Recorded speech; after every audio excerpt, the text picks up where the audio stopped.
All right, all right, all right. What's up, folks? Let's get into it, man. I want to talk about this movie being put out by Hollywood because it flashed on the screen yesterday while I was live. That's how I come across this film. That's how I come across this to come up with this topic, and then come across that film yesterday and seeing that Hollywood is releasing a movie, and I'm sitting here wondering as I'm looking at that shit on the screen, like, why the hell are they featuring a movie even talking about this second in command to Hitler being Hermann Goering, and like, what's the importance, what's the significance of that shit? But then as the day goes on, I start to kind of like really, really put in perspective of where Hollywood is going. I wonder if this is a message uh to Trump. This is a message to awaken the people. And there's also a thing I gotta watch after I get off here, and that's the 60 Minutes interview with Trump. I seen a little portion of it, and it shows how much Trump is a coward. It shows how weak he is.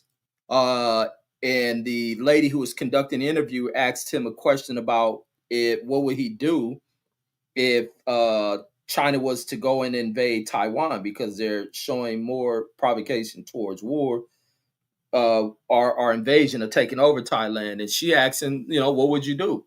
And can you state to the Chinese president what you're doing? Trump talking about he don't reveal his secrets. You reveal every goddamn secret what you're gonna do to a country. You talked about what you're gonna do to Nigeria, what you're gonna do to goddamn Greenland, what you're gonna do to goddamn Venezuela, and the list goes on. But when it comes to China and these other countries who Trump know they'll put a boot up his ass, the boy's quiet. But when you're looking at what is being conducted, being that many people are very ignorant to history, a lot of people, who we even on here with, people I'm cool with, people I know just in regular conversations on the daily throughout life, who are just ignorant to history, have no knowledge of anything. And I understand it, why they don't have knowledge to shit, because it isn't anything that has affected them in their time period. It's no different than young kids. As, generations move on, as events that hasn't occurred in their day and age, they have no idea of what it is, and have it has no importance to them, and therefore they can give little care to the world. But when it comes to the significance of politics, the history of politics, and especially with the nations who can affect things globally and shit, such as the Germans of 1920 and 30, you have to pay attention to this history, as the world hasn't evolved much from that, and the wickedness in people hasn't died away from people. They haven't evolved from that, and especially amongst older bigots of global society, especially here in America. And that's what I think the intent behind them making this Goering movie and coming out with it. And some of the history, and I wonder how much they're going to go into it, because one of the foul shits when looking at the Nuremberg trials and as it relates to Goering and the way in which the American troops begin to idolize these people. These are the same people who are American dressed soldiers who can treat blacks serving in the same military that they wear the same uniform in, but go over here into Germany and kiss the ass of an enemy. And even the people who were placed on guard in the Nuremberg jail, who worship this dude, idolize this dude, treated with this dude with dignity. The courts stated this as a rule. The military personnel over this jail commanded his soldiers to treat these ill ass Nazis with dignity, honor, and respect. And these are the same motherfuckers who are killing your goddamn soldiers. But here they are being treated in high status as prisoners, awaiting their faith and trial. And a lot of the people brought to that Nuremberg shit, which is a wasted ass court, a pointless ass court, a lot of them walked away free.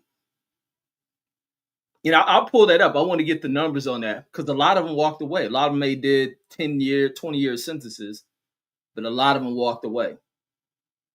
A lot of them walked away.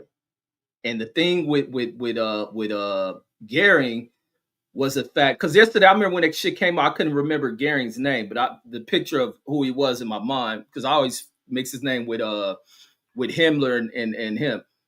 But the thing with hold on. The thing with Goering was the fact that when he got his sentence and his fate was sealed about him being hanged, he stated he ain't gonna accept no death of no common criminal. He requested to be taken out like a soldier in an honorable death, and that to be shot by someone from Germany, a German soldier or some shit, taking him out. But then he has the cyanide capsule that was slipped to him. Now he tried to cover for, and this is the one thing that is why a lot of these little American pussy ass soldiers honored this dude, worship, and looked up to him, was the fact that he never revealed who slipped him this pill. And the conspiracies point towards one of them soldiers who was guarding him, named Wheeler or something. I think Wheeler's the dude they state that end up having an expensive watch that Goering ended up giving to him. But Goering, in the letter that he left as his note before committing suicide, he stated in there that he ended up having 2 cyanide capsules that he had with him on the day that he was brought to this jail. And he kept one in his shoe every day that he went to court, and some one in the canister somewhere in his cell.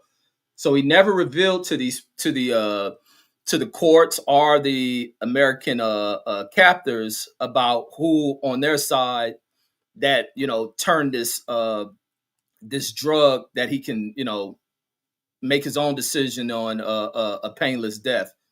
But justice is still served, regardless of whether it's America hanging him or whatever the international court's hanging this dude. Justice was still served. The piece of shit is dead. But the foulness is in the way in which America handled that shit. And then it also goes to the ignorance of Nazis themselves and that whole society and the actions of these people and the bitterness and hatred that lived in the hearts of these people. And these also what they turned into their ignorant ass society is they can take a bunch of the common poor ass people of Germany, manipulate their mindsets, a bunch of old rich ass bozos from within the government of that country, spin their minds into, turn them into having a hatred towards people they were once friends with. They live amongst, were cool with, but here are the wealthy people who are bitter, crybaby pieces of shit who get these people to do some of the most atrocious shit. But the other side of the thing, in which when you look at the history of Goering, and probably what led to his hatred of Jews, is the fact that his mama started turning to hoe. Is that when his father came back, and Goering grew up as a rich kid. Following World War One, which collapsed that damn country, his father ended up losing a lot of the wealth that he had. And when he returned, him needing to have somewhere to house his family, he ended up having a wealthy Jewish friend who allowed them to live in one of his large estates and shit, but under conditions that this guy will have Goering's father's or Goering's mother as his mistress. And I'm pretty sure that lived within the heart of evil within Goering, the fact that a Jewish man was fucking his unfaithful, unloyal ass mother. And his father, with being the sorry piece of shit that he was, he accepted it as a condition to house his fucking family. So they can live upon it, live a life as if they were wealthy people and shit. And I wonder if that's put into the history of Goering when they released this damn movie on him. Or is this going to be a movie that presents Goering in a different light?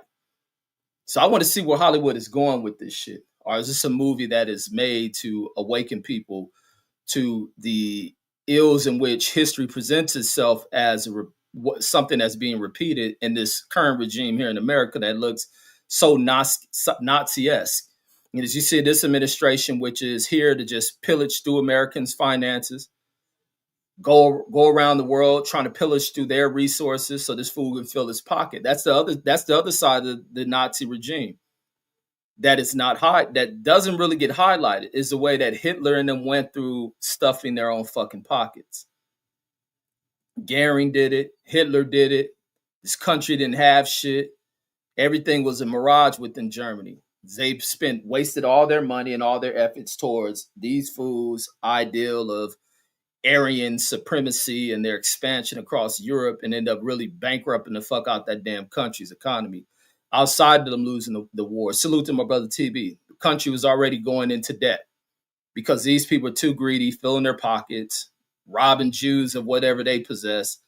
And so that's what I get when I hear so many Americans now speak so much about Jewish people, have no knowledge of them, been treated like shit by whites in America, but they have flipped retarded ass black motherfuckers and they're having so much shit to say about Jewish people from over there in Germany, have no knowledge of none of that shit. If that was the case, if they were such powerful people, how the fuck does the world sit back and allow them to fucking be fucking taking advantage of everything, have everything stripped away from them? But America is foul in its handling at the conclusion of that fucking war, of not wanting to punish Germans, not wanting to guard these motherfuckers and leaving them in Europe, but to allow them to move into a Middle Eastern part of the world, and then you militarize that shit. So America's just been backwards as fuck on their handling of damn near everything. Of everything. But I don't rock with a lot of that shit. I don't know much about Jewish people here. They ain't being the people who affected me in this country. That's been something dealt with whites. But in the stink tank world of today, in the way in which you can manipulate the way in thinking, and the way in which people regurgitate some of the shit put out into a new, falsified, misinformed teaching, and everybody has these opinions about Jewish people they never existed with. And that shit is odd as fuck to me. And the fact that white people have kind of kind of cleansed themselves of responsibility of black suffering and shit. It's some real, shit that make you go type shit. Like, how did this shit work? But then I look and I see the motherfucking ignorance and stupidity of motherfuckers that is so easily to manipulate people with a revision of fucking history that people forget. The shit when you look at this Himmler motherfucker, I don't have to go watch no Nuremberg movie. I was just wondering, like, why the fuck they making a movie about fucking Goering here in America? And I'm like, oh, this got to be a message towards that pussy in the White House, who a lot of these ignorant motherfuckers in America idolize, worship out of their ignorance, and acting as if they the same people out of Germany from the 1930s. That maybe you guys need to go watch some of this history and learn some fucking shit, because the same repeating of shit is occurring. And Trump, being part of that bloodline and that history from out of Germany, is here to repeat that shit that he gets from his idol in Adolf, who his father probably sat in their house and taught a bunch of that bullshit. But the one thing they failed to teach is the failures of Hitler, where Hitler ended up blowing his own head the fuck off like a bitch that he is. All the motherfuckers went out like bitches. They start turning on each other. I think Goering had to go on the run because to get out that, Goering was trying to take power. He was going to try to work a deal with the Americans. And they flipped it. The next person under him tried to, I think, matter of fact, it was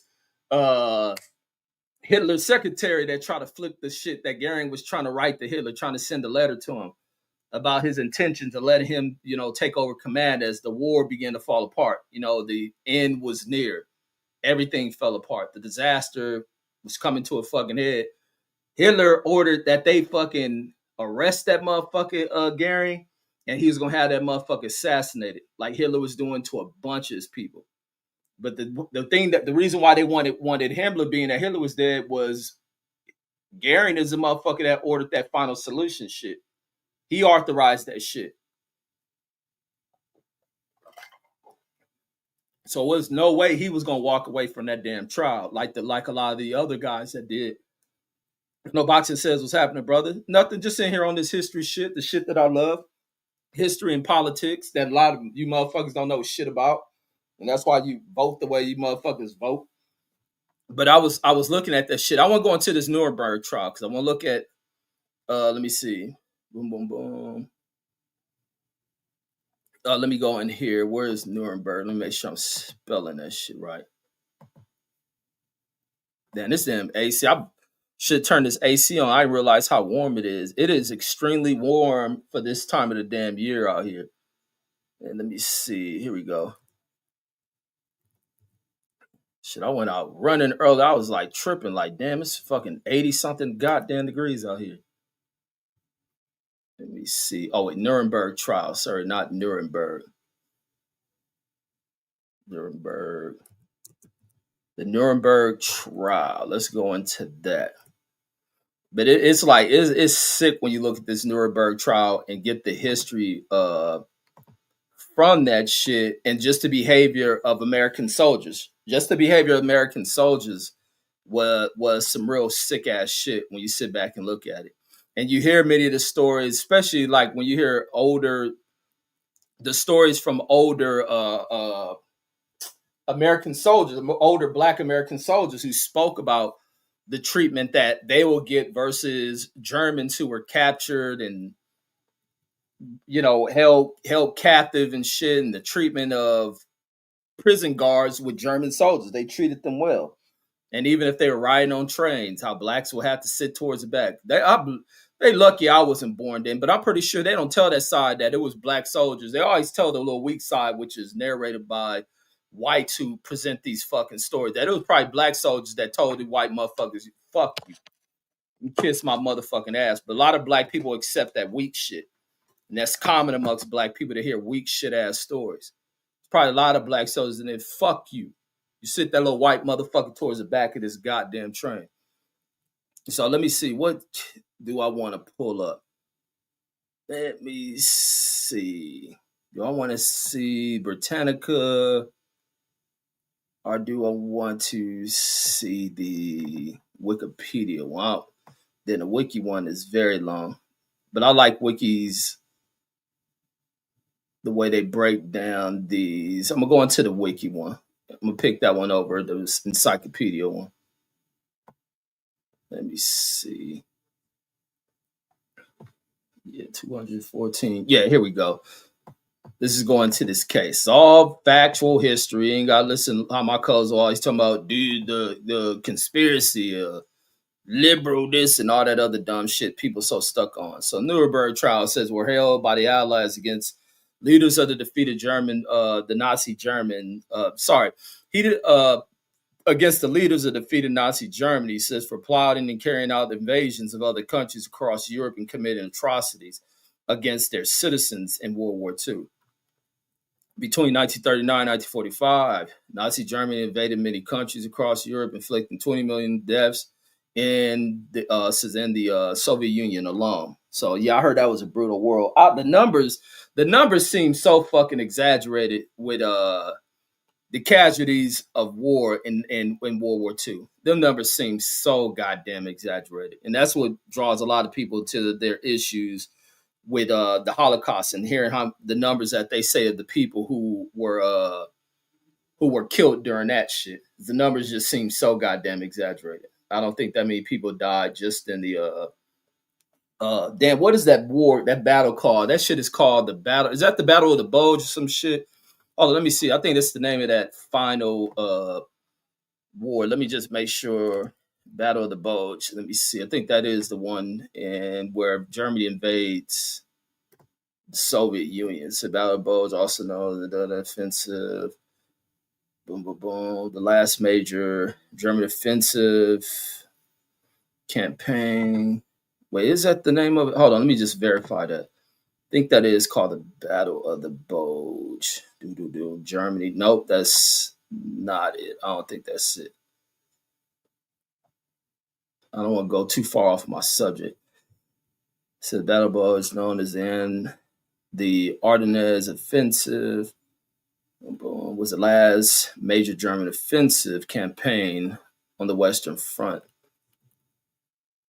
Region of Eastern Belgium and Luxembourg. The offensive was intended to stop Allies' use of the Belgian port in Antwerp. Boom, boom, boom. Okay, that's their war against the Allied forces. So what's the name? So I got that one wrong. That's the battle, their last battle against the U.S. forces. I forget what's the name of them versus the Soviets. So let me see. All right, so 27 million people alone in the Soviet battle says proposals for how to punish the defeated Nazis leaders range from a show trial. The Soviet Union says to a summary executions the United Kingdom. In 1945, France, Soviet Union, United Kingdom, United States agreed to convene a joint tribunal in Nuremberg, occupied Germany. Says with the Nuremberg Charter as its legal instrument. Man, they should have just blasted the motherfuckers. They get a damn trial. You should have blasted them. Says between November 20th, 1945 and the 1st of October 1946, the International Military Tribunal tried 22 of the most important surviving leaders of Nazi Germany, says in the political, military, and economic spheres, as well as six German organizations. So they ain't really put too many people on this damn trial. So it was bullshit. It was bullshit from the beginning. So it should have been a list of just other regular level ass people who should have been brought to trial as well. Says the purpose of the trial was not just to convict the defendants, but also to assemble irrefutable evidence of Nazi crimes, offer a history lesson to the defeated Germans, and delegitimize the traditional German elite. The International Military Tribunal verdict followed the prosecution in declaring the crime of plotting and waging aggressive war the supreme international crime because it contains within itself the accumulated evil of the whole. Most defendants were also charged with war crimes and crimes against humanity. It says in the systematic murder of millions of Jews in the Holocaust was significant to the trial. See, I don't know about the numbers with the Holocaust shit neither. Let me see what they got the numbers at. I don't buy into that number and shit at all. Just don't think that was. I don't even think there was that many people in the damn population. They talking about around 6 million just Jews alone. I doubt that shit. I doubt that. Seriously doubt that. Especially if the final solution comes as the Germans are starting to lose that shit. Within a year or so, they saying these people didn't exterminate that many people. I seriously doubt that. Did they kill a lot of motherfuckers? Absolutely. There's no way of denying that shit.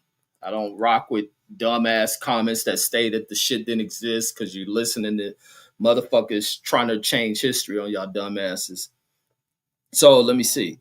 What is this? 12 further trials were conducted by the United States against lower level perpetrators and focused more on the Holocaust.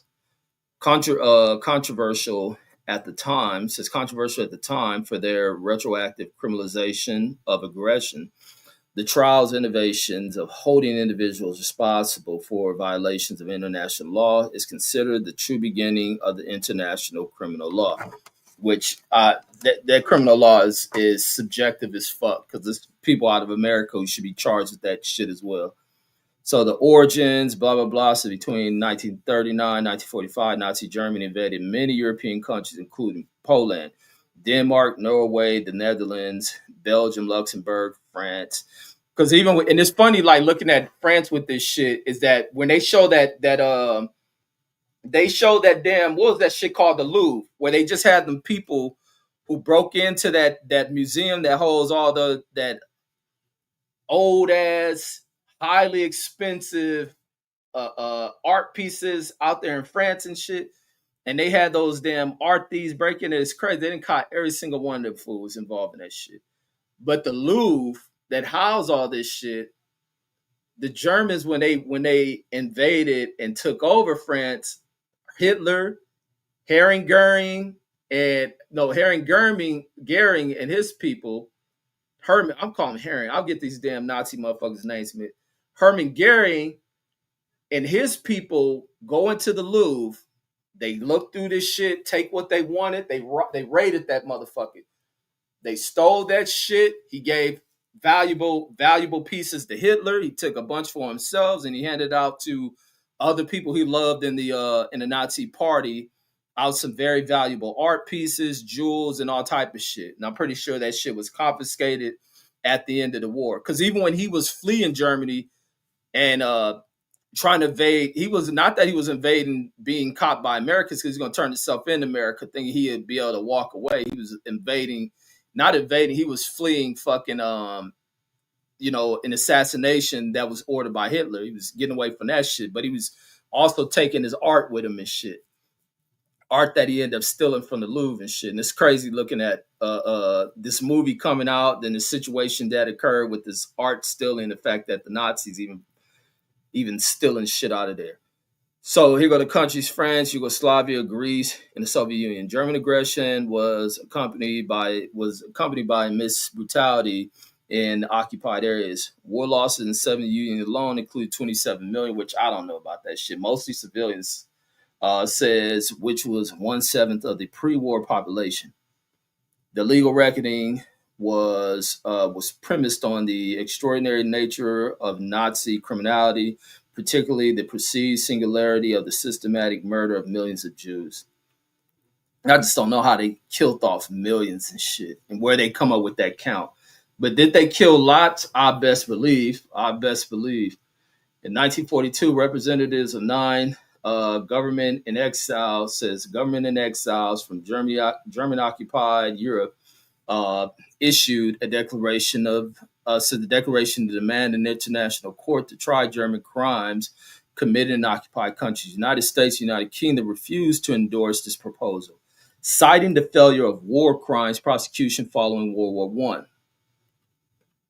The London-based United Nations War Crimes Commission, without Soviet participation, first met in October 1943 and became bogged down in the scope of its mandates. With Belgian jurist Marcel de Beer and Czech legal scholar Bohuslav Acer, arguing for a broader definition of war crimes that would include the crime of war. Let me see. I'm gonna skip all this. I want to read all this shit. It says on November 1st, 1943, Soviet Union, United Kingdom, United States issued the Moscow Declaration, warning Nazi leadership of the signatories' intent to pursue them to the uttermost end of the earth. Says in order that justice may be done. So they're gonna hunt these fools, whether they go over to Argentina, flee wherever the hell they want. That's going at them. The declaration stated high-ranking Nazis who had committed crimes in several countries would be dealt with jointly, while others would be tried where they had committed their crimes. And it's a Soviet jurist, who is this? Aaron Training says developed the concept of crimes against peace, waging aggressive wars, says which will later be central in the proceedings at Nuremberg.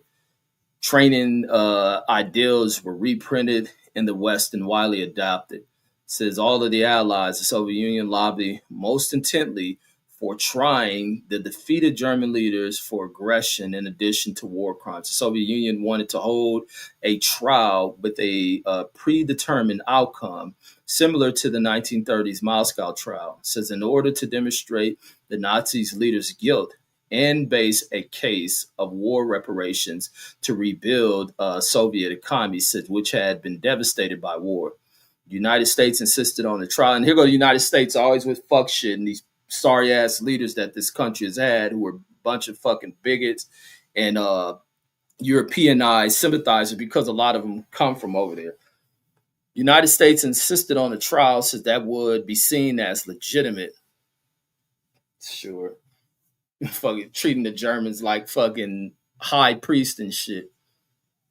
Let me see. As a trial that seems that'll be seen as legitimate as a means of reforming Germany and demonstrating the superiority of the Western system. The fuck out here with this shit. So the United States Department of War was, and this is what Trump named the damn Pentagon, right? Says drawing up plans for an international tribunal in late 1944 and early 1945.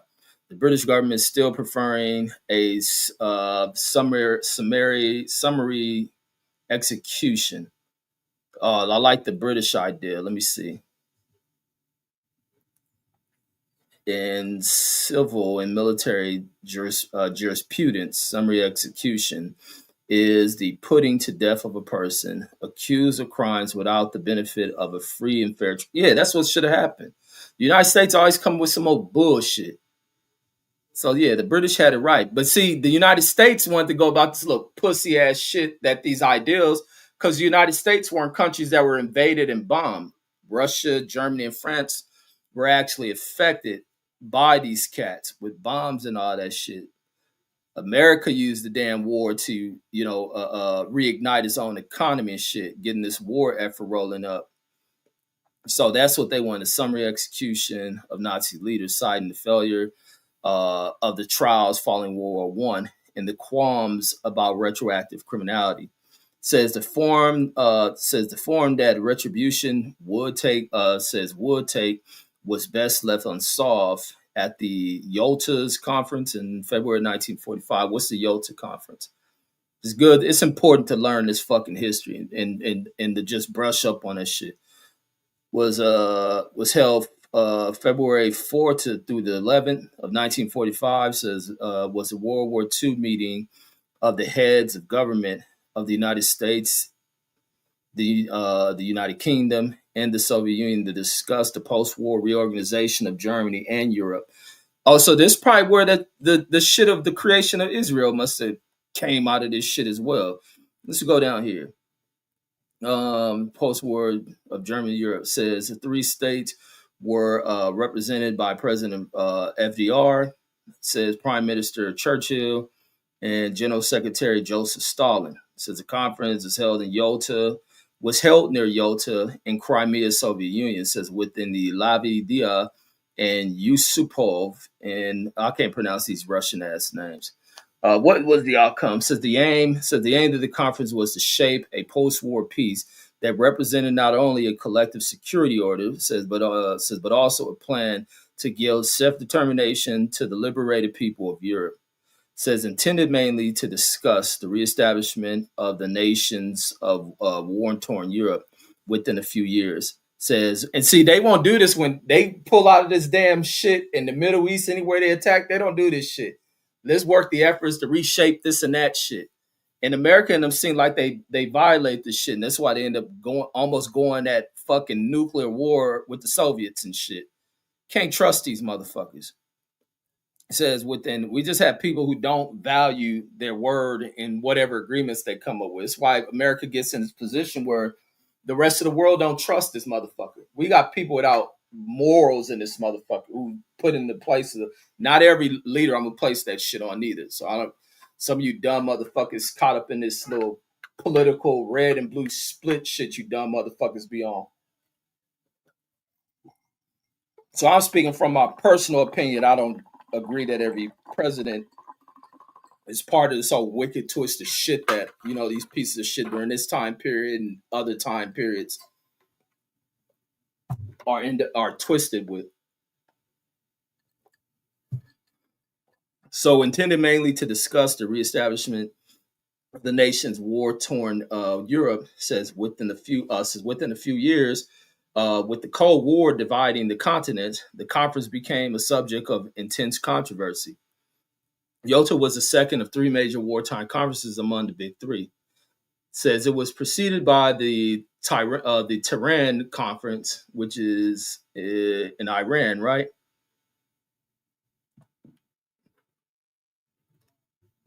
We'll have to touch on that. November 1943, and was followed by the Potsdam conference in July 1945.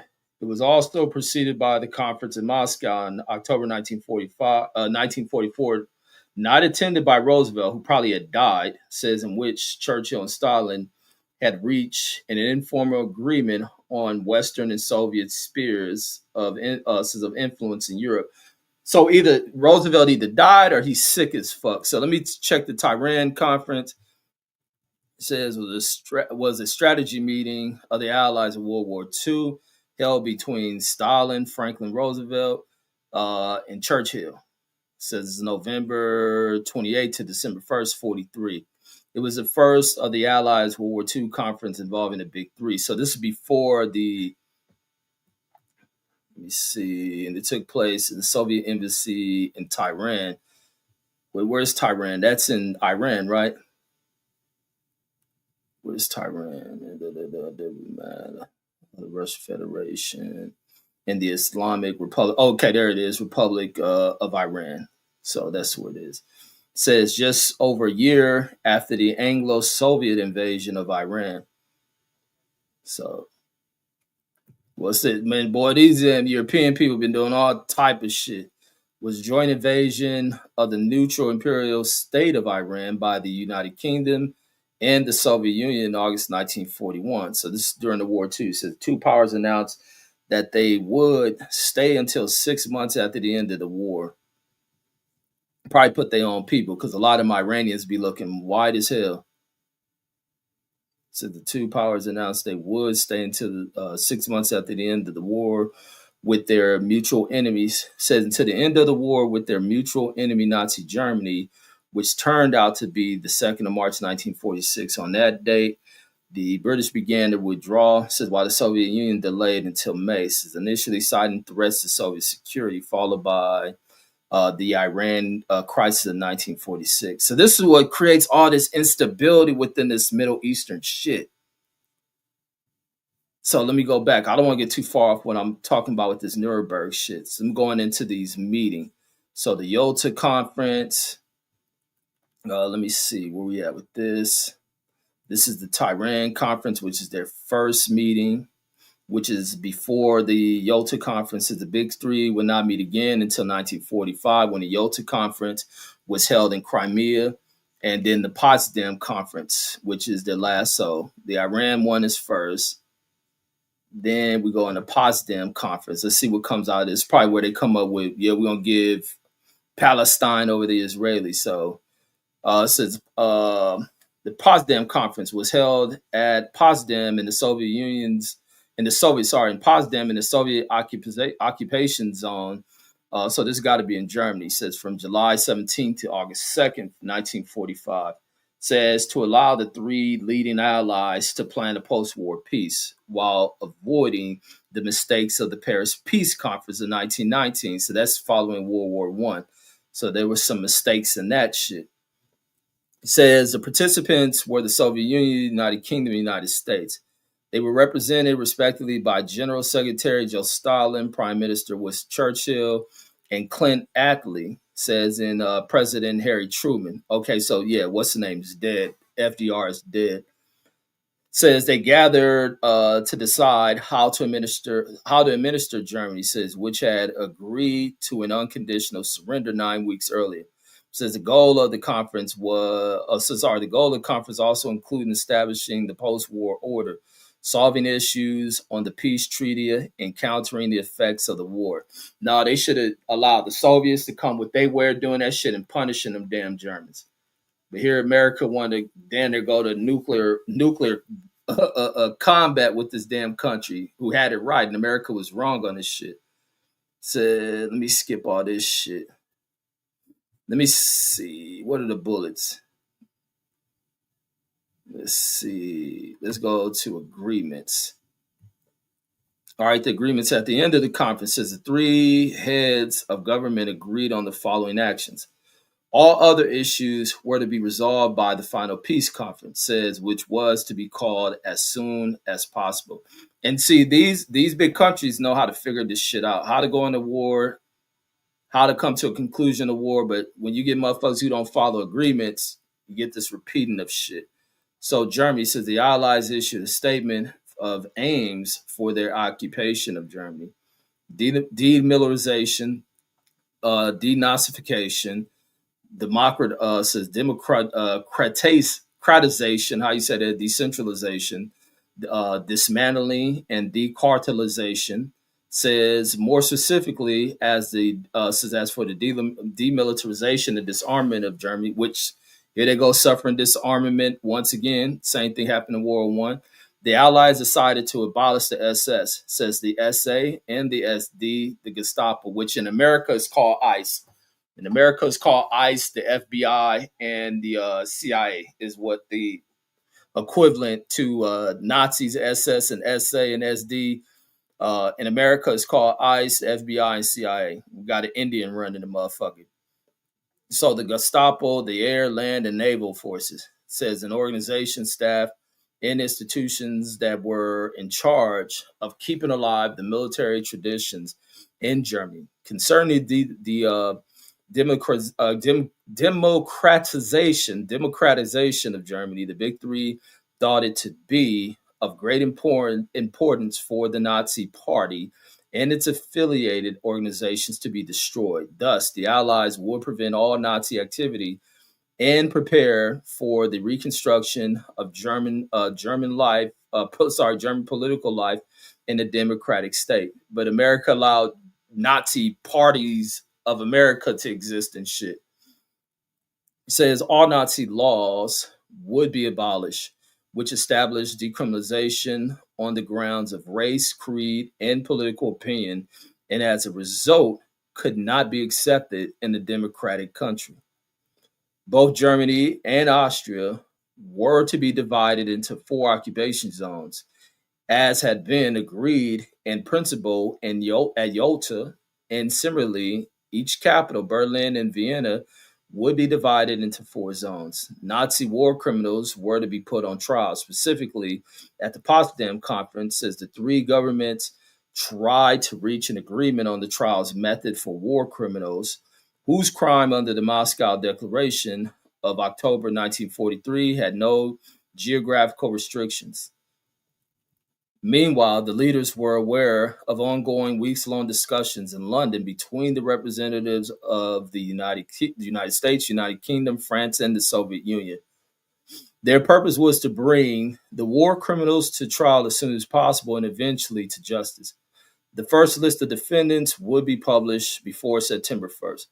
The leader's objective was that the London negotiations would have a positive result, validated by an agreement which was signed in London on the 8th of August of 1945. All German annexations in Europe were to be reversed, including the Sudetenland, which is, I think, where Hitler wanted to go in there for, I think, German-speaking people and also for resources and shit. I think it was, and I forget what, let me go into this shit. Let me go into Sudetenland. There was some significance why Hitler wanted this shit. And it says it's a German name of the northern, southern, and western areas of former Czechoslovakia. Says which were inhabited primarily by Sudeten Germans. Says these German speakers had predominated. Predominated in the border districts of Bohemia, blah blah blah blah blah blah, and since the Middle Ages. So the word Sudetenland did not come into being until the early part of the 20th century and did not come to prominence until almost 2 decades into the century after World War I, when Austria-Hungary says disintegrated and the Sudeten Germans found themselves living in the new country of Czechoslovakia. So that's what it was. What Hitler wanted to go into this shit, to return this shit to these people. Sudeten crisis of 1938 says were provoked by the pan-Germanist demands of Nazi Germany that the Sudetenland be annexed to Germany, says which happened after the demands of Nazi Germany that the Sudetenland be annexed to Germany, says which happened after the later Munich Agreement. Says part of the the borderland was invaded and annexed by Poland. Says afterwards, the formerly unrecognized Sudetenland became an administrative division of Germany. Says when Czechoslovakia was reconstituted after World War II, the Sudeten Germans were expelled, and the region today is inhabited almost exclusively by Czech speakers. So they kicked their asses out. All right, so thanks to Hitler's stupid ass, he caused these people to lose the land. Let me say what's up to y'all that's come up in here as well. We go into a little bit of his history. It says 1942. I'm not sure why you just write 1942. I don't even know what you're talking about no more. And he says, I know boxing. TB says, what's up?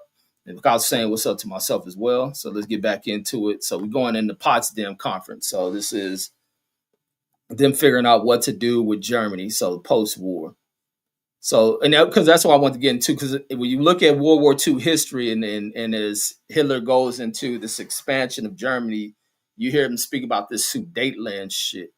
So you have, All German annexations in Europe were to be reversed, including the Sudetenland.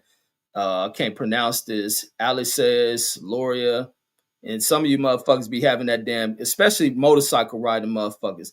I see dumbass niggas who ride Harleys and all that shit, rocking them old German crosses and all that shit, and they motorcycle emblems. I'm like, these black niggas just dumb as fuck. Follow anything white people be on.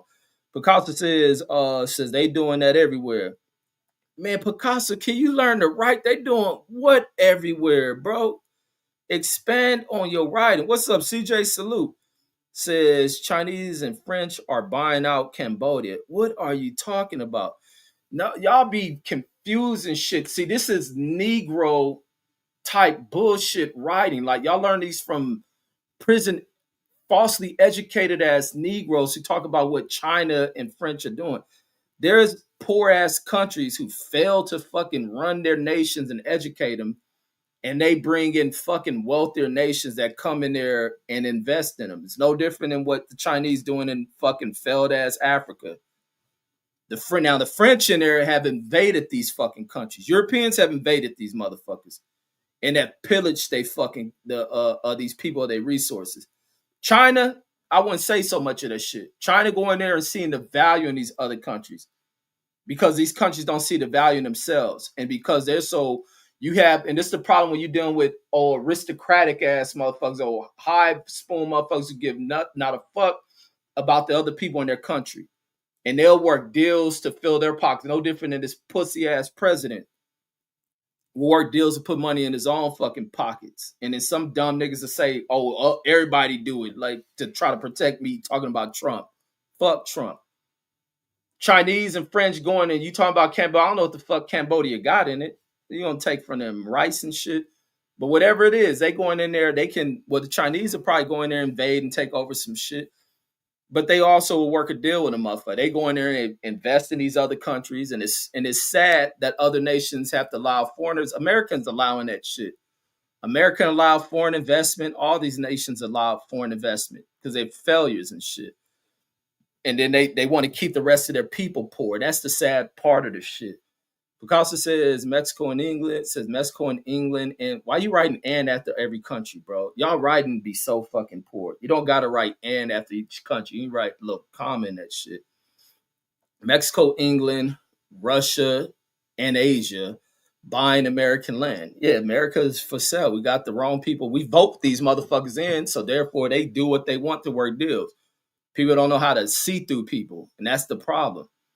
People want to put everybody under a fucking microscope and don't even know what the fuck they looking at in the microscope. She from India, all this dumbass shit niggas be on. Picasso in there rolling.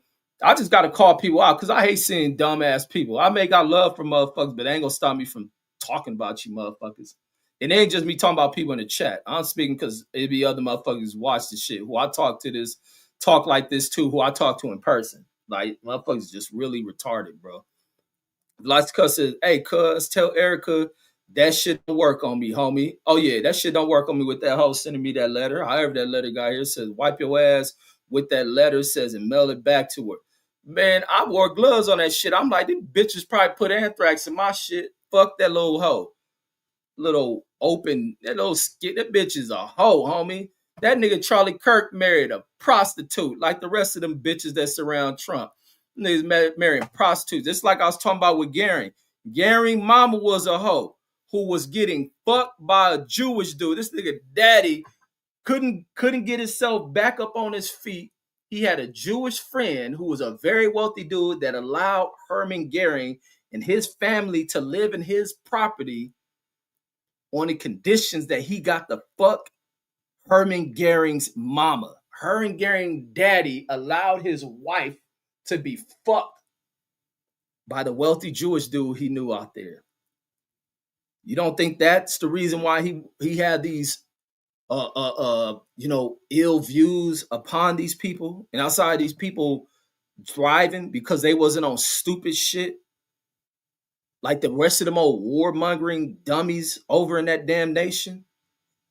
German motherfuckers is brilliant motherfucking people in the laboratory and shit. And they get themselves hung up in war because of that Europeanized wicked shit They can't escape from doing dumb ass shit and fuck their whole nation up. But they don't tell that story about Herman Goering and his mama. This is why I bring up this shit about all they mamas. They be hoes and they don't highlight that shit. And these old Nazi sympathizing motherfuckers who I be making these videos so they can watch that shit and hear the shit I gotta say to them. And I be hearing motherfuckers talking about, oh man, Hitler wasn't this and that. Like, where the fuck is people learning that shit? Hitler and them were bitch made people, dope fiends, addict ass motherfuckers. And you think they had a conscience of doing righteous shit? You niggas is crazy. I listen to motherfuckers regurgitate that shit like, damn, these white folks got a dominance over motherfuckers because motherfuckers is stupid as fuck, homie. We got some, man, I be like, damn, was niggas getting dropped as kids? Like, what the fuck is going on out here? Like, damn, niggas blame Big Pharma. I blame it on somebody that dropped motherfuckers as infants. Woo. Says, but yeah, that motherfucking turning point motherfuckers send a letter to the wrong motherfuckers. And then Picasso says we're going to be a poor ass country, man. We can be, they can inflate shit. It's just sad where the country is turning with this punk in there until they knock him off. They're gonna knock him off. I can't wait to see that shit. I can't wait to wake up to the news and hearing that shit. Velasquez says Griffin's gonna keep grifting, shaking my head. Facts. Picasso says I got thick skin, fam. He says ain't nothing hurting me. Says I've been through shit. Says I don't wish on no man. Says stay after me, fam. Says because I'm levels away from everyone. Says people really don't believe or understand unless it's coming from a white skinned person. And that's a fact, bro. That's the truth. And a lot of black folks can't look through that can't see through that shit. And I'd be like, what the fuck is wrong with us? Like, I was hearing motherfuckers got all black folks having so much opinions about Jews. You're fucking from America, motherfucker. And your fucking oppression have been done by whites in America. What the fuck is black people on? These motherfuckers, boy. That Nazi shit done came over here and been flipped upon the dumb brains of black motherfuckers. That shit is crazy to me. And if Lassie Cuss says Erica on her flu blood shit. Says even though Charlie Gone says please keep refreshing us. Yeah, that bitch try to hit me with a super chat and shit. Like fuck that hoe. I should have wrote that shit in the letter, my donation. I should have wrote some disrespectful shit in that motherfucker. Outside of me just saying, cause it's fuck that hoe and fuck her dude. That bitch that moved past him. Here this bitch supposed to be grieving, but she got her tight ass fucking leather jeans on. What kind of green? That bitch is a hoe like the rest of these bitches these fools be out here with. That old blonde Goldilocks shit don't mean shit to me. I ain't fucking I ain't been educating no his Hitler ass system. She talking about she want to bring that shit to the schools. Fuck you in the school that allow that shit, bitch. Nobody want to hear none of that turning point bullshit. Get the fuck out of here. And he old stupid. It's gonna be a lot of stupid ass black motherfuckers that welcome that shit. And of course, a lot of dumbass white households that allow that turning point bullshit because they come from this old Herman Goering ass shit. Don't bring that pussy ass shit over. This is why black people need to start standing up and taking ownership of this fucking country, not flipping all you an Indian and a Hebrew Israelite or fucking what else niggas be saying they is. Niggas is fucking FBAs and all this other shit. Who gonna be the next nigga that tell you some other shit? You a black motherfucker from America. And you need to stop acting like a fucking immigrant to this motherfucker. That you've been acting so much of not being American that every little fucking foreigner that been coming here, from the Mexicans to the El Salvadorians to the Nicaraguans to the Bolivians, the whatever the fuck is down there in the southern part of this damn continent, have come here and watch you and be like, oh, black people don't belong in this motherfucker. Oh, here go Trump. Trump hates them as much as we do. We're going to vote for Trump so he can get them the fuck out of here. They need to go back to Africa.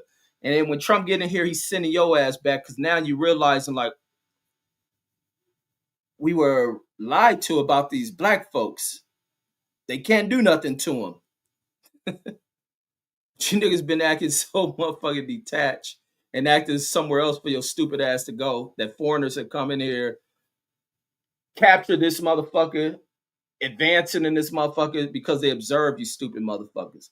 It's just simple as fucking that. You ain't got nowhere else to go but America. Some of you niggas be running out of here going to Thailand because you crying over not being able to keep a black bitch, and you got to go into passporting over in these other countries, finding actual prostitutes, looking for a citizenship. Motherfuckers, I'm telling you, we got some stupid ass people in this world, certified stupid. And I just sit back, I observe motherfuckers, and I be because I'm a comical ass dude and super intelligent than a motherfucker, and I love just flipping that shit, and it's some laughter shit just to say how stupid people are.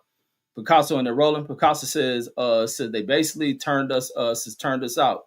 Says the invaders, aka colonizers, I wonder when we will when we will wake up, says or start understanding that we were defeated, says because we gave in, says not because they were stronger.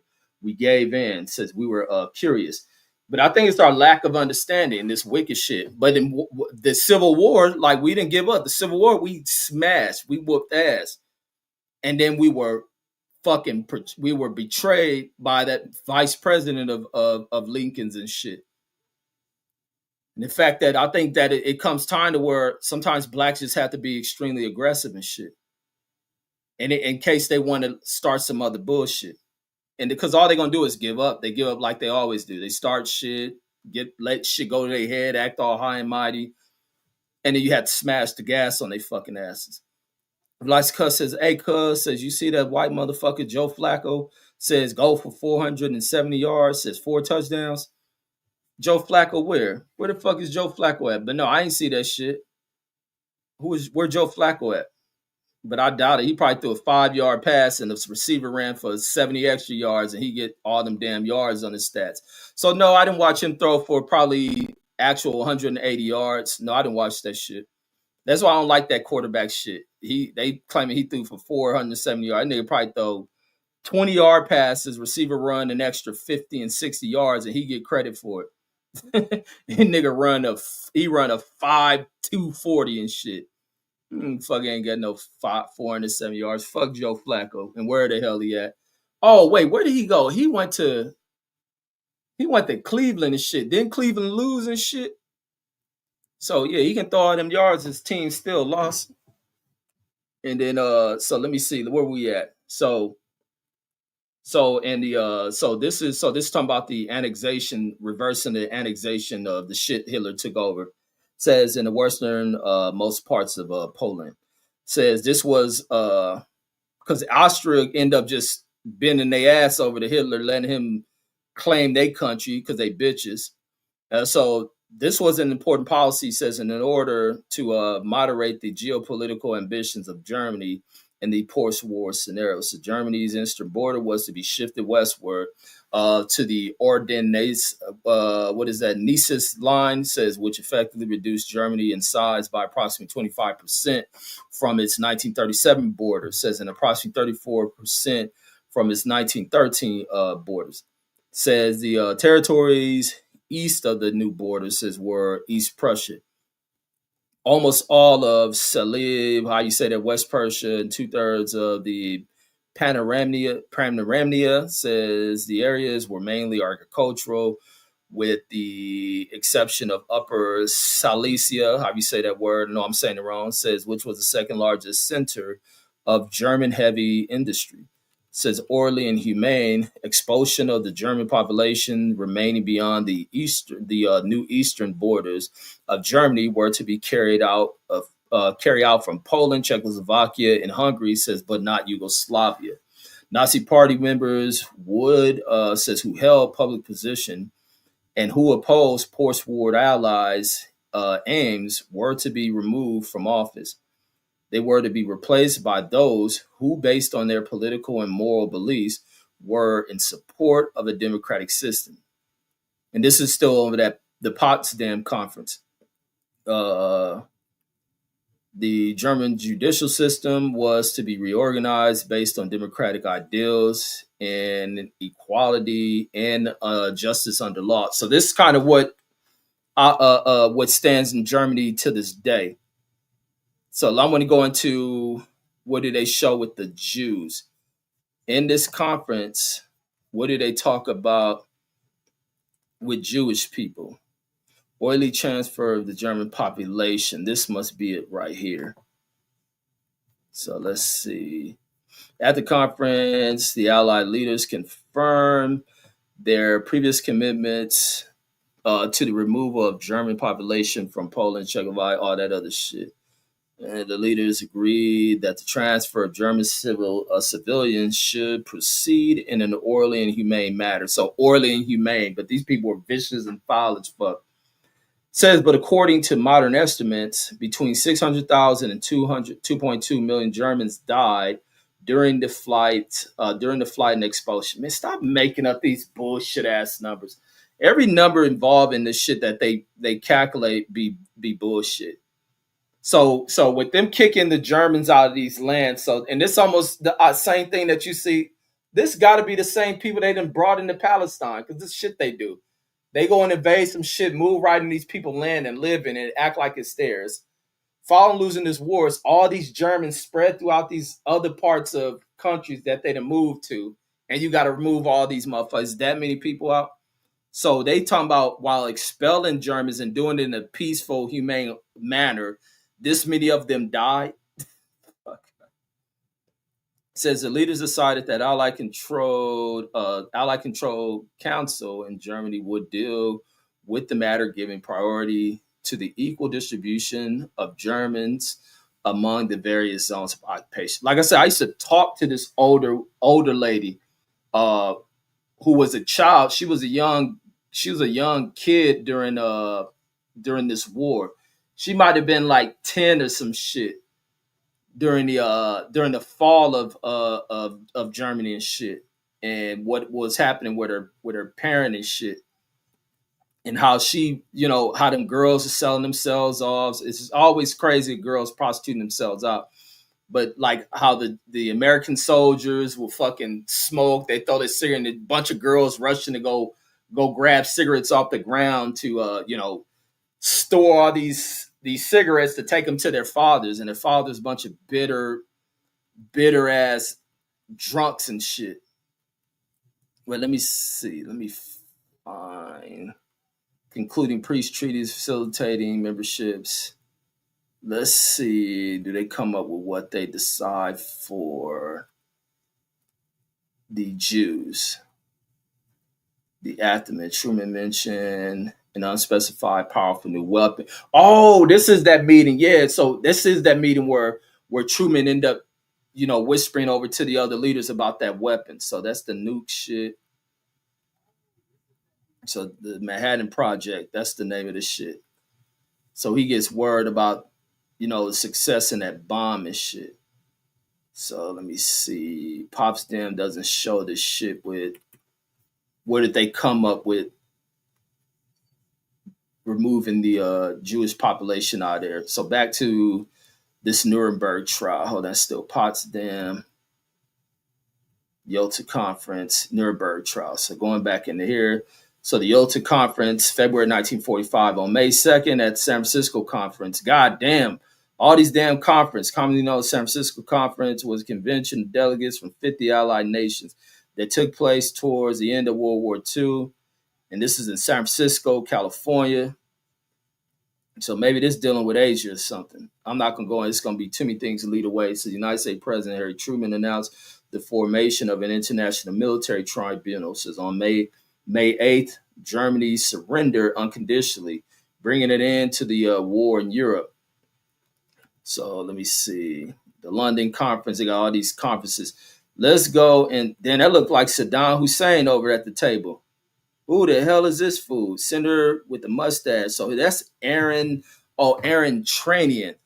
Damn, that fool looked like Saddam Hussein. Where the hell is this fool from? And he looked like got a Hitler mustache. His name Moshe Aaron Noamovich Tranian. Since Tranian was born in a Jewish family, says and attended Oh, attended the gymnasium of the gymnasium. He nigga attended a gymnasium with no athletic skills. He graduated in 1903, so the same year he matriculated to Moscow State University. Damn, that fool looked like fucking Saddam Hussein. I wouldn't be surprised that's Saddam's grandfather and shit. So let me see. So that's who that fool is. So Trinian is the dude in the center. So they had spoke on him earlier, and it says the offenses that would be prosecuted were crimes, blah blah blah. Read through that shit. I want to see the outcomes of that shit, not judge, prosecutor, French prosecution. Don't want to go through that shit. Verdicts. Says the International Military Tribunal agreed with the prosecution that the aggression was the gravest charge. Says stating in its judgment that because of war, that because war is essentially an evil thing, to initiate a war of aggression, therefore, is not only an international and the crazy that it becomes an international crime because this fool was attacking other Europeans. That's really what the evil they saw in this shit is that Hitler in this whole ideal and talk about white supremacy and all this other sucker shit he was on. He out there killing other white folks. This motherfucker is some sick drug addict ass people and shit. And even with Gary, he was such a dope fiend. This fool 5'6". They talk all this shit about how dominant and physically superior and all that shit they is. Here is Gary. Gary is like a 5'6" motherfucker that was weighing 320 something pounds and shit. Dope the fuck up. Says initiate war, blah blah, is not only an international crime, says it is supreme international crime, differing only from other war crimes in that it contains within itself the accumulated evil of the whole. Says the work of the judges were made more difficult due to the broadness of the crimes listed in the Nuremberg Charter. So the judge did not attempt to define the crime of aggression, says and did not. See, America's on that bullshit, man. Fuck this goddamn Nuremberg shit. You should have did what the Brits wanted and just smoked these motherfuckers. These folks get to go to trial. If you watch like footage of the Nuremberg trials and you look at the way in which Goering sent at this trial, his arrogance, he's still thinking he in charge. He in there just laughing. He got the people in the court laughing. He was bitching these motherfuckers in that court. It's a waste of bullshit. Says that the judges rules that they says the judges ruled that there had been a premeditated conspiracy to commit crimes against peace whose goals were the disruption of the European order. And that sounds like some old race bent ass shit. This is what they worried about: disruption over in Europe amongst them, their bloodline. So they no different than Nazis they got themselves in the creation of a greater Germany beyond the frontier of 1914. Contrary to Jackson's argument that the conspiracy began with the founding of the Nazi Party in 1920, the verdict dated the planning of aggression to the 1937, Hochbach Memorandum. What is the Hochbach Memorandum? So the Hochbach Memorandum is a summary of a meeting in Berlin on the 5th of November 1937, attended by German dictator Adolf Hitler and his military and foreign policy leaders, in which Hitler outlined his expansionist policies. The meeting marked the beginning of Hitler's foreign policies becoming radicalized. And the same thing, Donald Trump got some document like that somewhere in that White House or Mar-a-Lago. The conspiracy charge caused significant dissent on the bench. Whoever this fool name that I can't read because it's from over across the Atlantic says wanted to scrap it. Through a compromise proposed by the British judge, says the charges of conspiracy was narrowed to a conspiracy to wage aggressive war. Only 8 defendants were convicted on that charge, all of whom were also found guilty of crimes against peace. All 22 defendants were charged with crimes against peace, and 12 were convicted. All 22 were tried. They only charged only convicted 12 of them, so only half of them. It says the war crimes and the crimes against humanity charges were held up the best, with only two defendants charged on those grounds being acquitted. The judges determined that crimes against humanity concerning German Jews before 1939 were not under the court's jurisdiction because the prosecution had not proven a connection to says to aggressive war. So this whole Nuremberg shit was a bunch of dumb shit. So half of the people walked free. Says four organizations were ruled to be criminal: the leadership corps of the Nazi Party, the SS, the Gestapo, and the SD. Although some lower ranks and subgroups were excluded, the verdicts only allowed for individual criminal responsibility if willing membership and knowledge of the criminal purpose could be proved, complicating denazification efforts. The SA, the Reich Cabinet, General Staff, and High Command were not ruled to be criminal organizations. This Nuremberg shit was stupid. Sentences were debated at length by the judges. 12 defendants were sentenced to death. Goering, who killed himself, Rubenthrop, Cattell, what is that? Collingburn, Rosenberg, Frank Frick, Styrich, how you say these fools' name? Can't say these damn weird ass names. And Boardman. I heard of Boardman before. Ain't that crazy doctor dude? Says on the 16th of October, says 10 were hanged. With Goering killing himself the day before, seven defendants, Hess, Funk, Reeder, what is that, Donich, blah, blah, blah, Spears, and others were sent to the Spandau prison to serve their sentences. All three acquittals, blah, blah, blah, those guys says were based on the deadlock between the judges.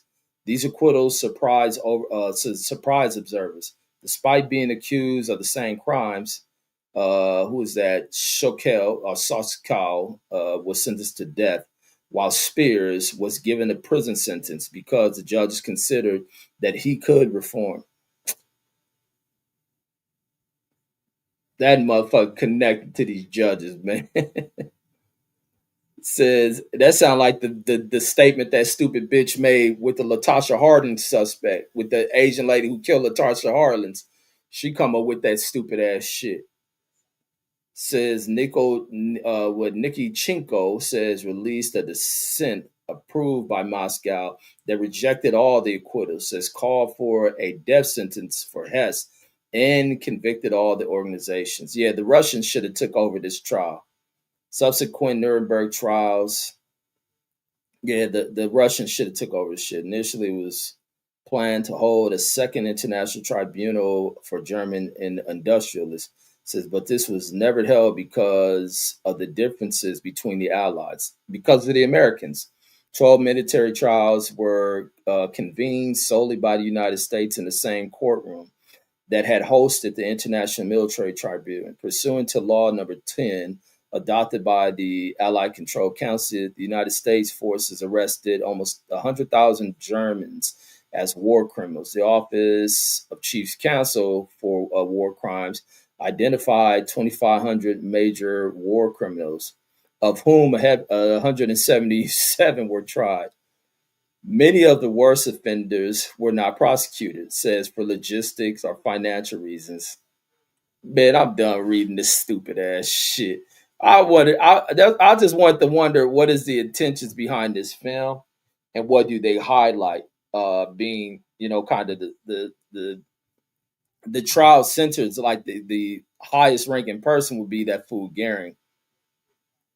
And what do they dive into with that shit? Do they dive into how close the Americans got to this dude, how they start to idolize and worship this fucking dude, and then reading this piece about the Nuremberg trial, how America did everything to complicate putting these people away and shit, and then we deal with Nazi type issues still to this day. We still deal with Nazi type issues because these people get to go and return back to society and spreading this ideology across the world because of the failures of America, who, I guess they align with a lot of the views of the Nazis, to be honest. our leaders in this country align with these motherfuckers, and that's why they returned them back to life. So this shit was sound pointless. I see why they was about to go to fucking nuclear war. The Soviets, like, America is full of shit. Velocity cuts in the rolling, behold in the building, salute. And then Picasso says quarterbacks shouldn't get credit for what the rest of the team did. Says quarterbacks should just pass the ball to the playmaker. Says what the fuck is he taking credit for? Says being a slave master. Now they give them quarterbacks that whack ass stat where motherfucking throw a short ass pass. The receiver, that's just like yesterday at the Colorado game where the quarterback throws a screen play. He throws a short ass screen that's probably no more than fucking 2 yards past the line of scrimmage. The receiver breaks four tackles, make all these people miss. That quarterback gets credit for all those yards that fucking receiver picked up. Picasso says, I'm drinking some red wine. Says, because I'm rearing off liquor. Says, I stopped smoking cigarettes 2003. Cold turkey. Says, thing is, if you had bad habits, says you should quit them. And then Velocica says, who you think runs Hollywood? Tiny Hat says, what you says Tiny Hats want you to continue to feel sorry for him. But now I don't think Jewish people just are the ones who started Hollywood like that neither and shit. Like I don't know what the intention of making this damn movie. I don't make everything about Jews neither. Nor do I do. I think Jews are the problem of people before me suffering in this country. When you look at what was happening in Germany, is the rest of the world sat back if they so powerful and this and that, sat back and allowed these people to be thrown into camps and board on trains and all their possessions stolen from them. I'm lost on that. And the Velocity Cut says, talk about what's going on in Sudan, cuz I ain't never talked about Sudan, don't know much about it, don't know what's produced out of Sudan, neither do you. But it's wrong for whatever's happened to people in Sudan. It's wrong as fuck. And if it's being done by Europeans. Now I talked about what Trump talked about going in Nigeria. And then Picasso says, take more care of yourself, says, and don't start trying to fight for your life, says, when you're on the hospital bed. Man, I got a text about an old cat, man. This old cat always talks sports and he'll put me up on the boxing, old shit with football. I hear he done lost his battle with cancer, man. And the thing with this dude just gave up. He wouldn't go do none of the damn chemotherapy shit. He wouldn't do none of the what else they do. Chemo is the chemical shit, whatever it was that was gonna have him go through to fight that cancer shit. He wouldn't go through it. That fool just accepted that he was gonna die, and I think he moped in the fact that he didn't have his family with him. His kids don't speak to him. He don't have his, and it's based on how he lived his life. He probably did fucked up shit that turned his family against, spending long stints in prison, being away. They probably suffered, and they probably resent him for that shit. And so he didn't have no one to return to. He just said, fuck it. Gave up, and that shit killed his ass. And he says, you probably done, says you probably done, says stick a fork in you, says at that point, says start exercising, no weights, says no weights needed. Says I cook, I don't know what the hell Trip Picasso. He says I cook my food, says when I'm home. Says I got an uncle, says that had kids in Germany, says he's from Louisiana. Now he had kids in Germany because he went over them German women like a black motherfucker. And that's the other thing that even bugged Trump. I mean, not Trump, but same thing. Trump, Hitler, they all the same. Because Trump the same way as Hitler. It bugged him with how the European women, especially the German women, had this infatuation with black folks. It's no different. Trump wasn't dangling Jews in front of the little prostitute. Melania, she'll be bent over or crouched on her knees with her mouth open and some black dudes standing in front of her. And that's the same thing over in Germany. Them German women love a black motherfucker. The darker you are, the more you get. That's what my recruiter was telling me, man. He said, man, you should take your ass to Germany. He said, man, you go over there, you're going to be fucking everything. He said, the darker you are, the more pussy you going to get. That's it. I'll never forget that shit. That shit was a 99. That shit what is this? That's over about 26 years ago he bring this shit up. He said, you go over there, blue, black, you gonna be fucking everything. He said them German women can't get enough of a black motherfucker. And even in German society, what they start when Hitler start going about this whole wicked ass plan and shit he was on, Hitler and them did a bunch to castrating and fucking what is that other shit? Not some of they'll euthanize the people who have cognitive issues, being what we don't call people that no more, but people with cognitive or mentally development issues. They'll euthanize them motherfuckers. Certain people they will fucking what is that shit where you make where people can't reproduce? Damn, what is that shit? Not so much you make them impotent or whatever the word is. So he was doing that shit to a lot of the and some of the scientific experiment, or even people probably think they go into the damn doctor, they become impotent. Being there was a lot of mulattoes over there. There's a lot of mixed race kids, and they don't show that shit. They don't speak about that shit. Hold on, let me see. And I ain't talking about mixed race this far. There was probably a lot of mixing between, because like I say, Germans and the Jewish people over there, they got along. Until you get a motherfucker who can manipulate, twist the mind, because we see. And like I said, I gotta get off here because I don't watch this 60 minute shit with this whole ass president. And official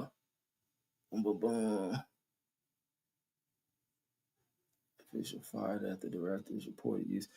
Oh, and they on that. Let me see. I'm gonna pull this shit up because Hapu Patel, the little Indian that Trump got running the FBI, that fool come under fire. That motherfucker come under fire. Federal rollover about a private jet. He's taking a little broad around on a private jet, going to concerts, and when that shit get exposed by FBI officials, Patel them fired him.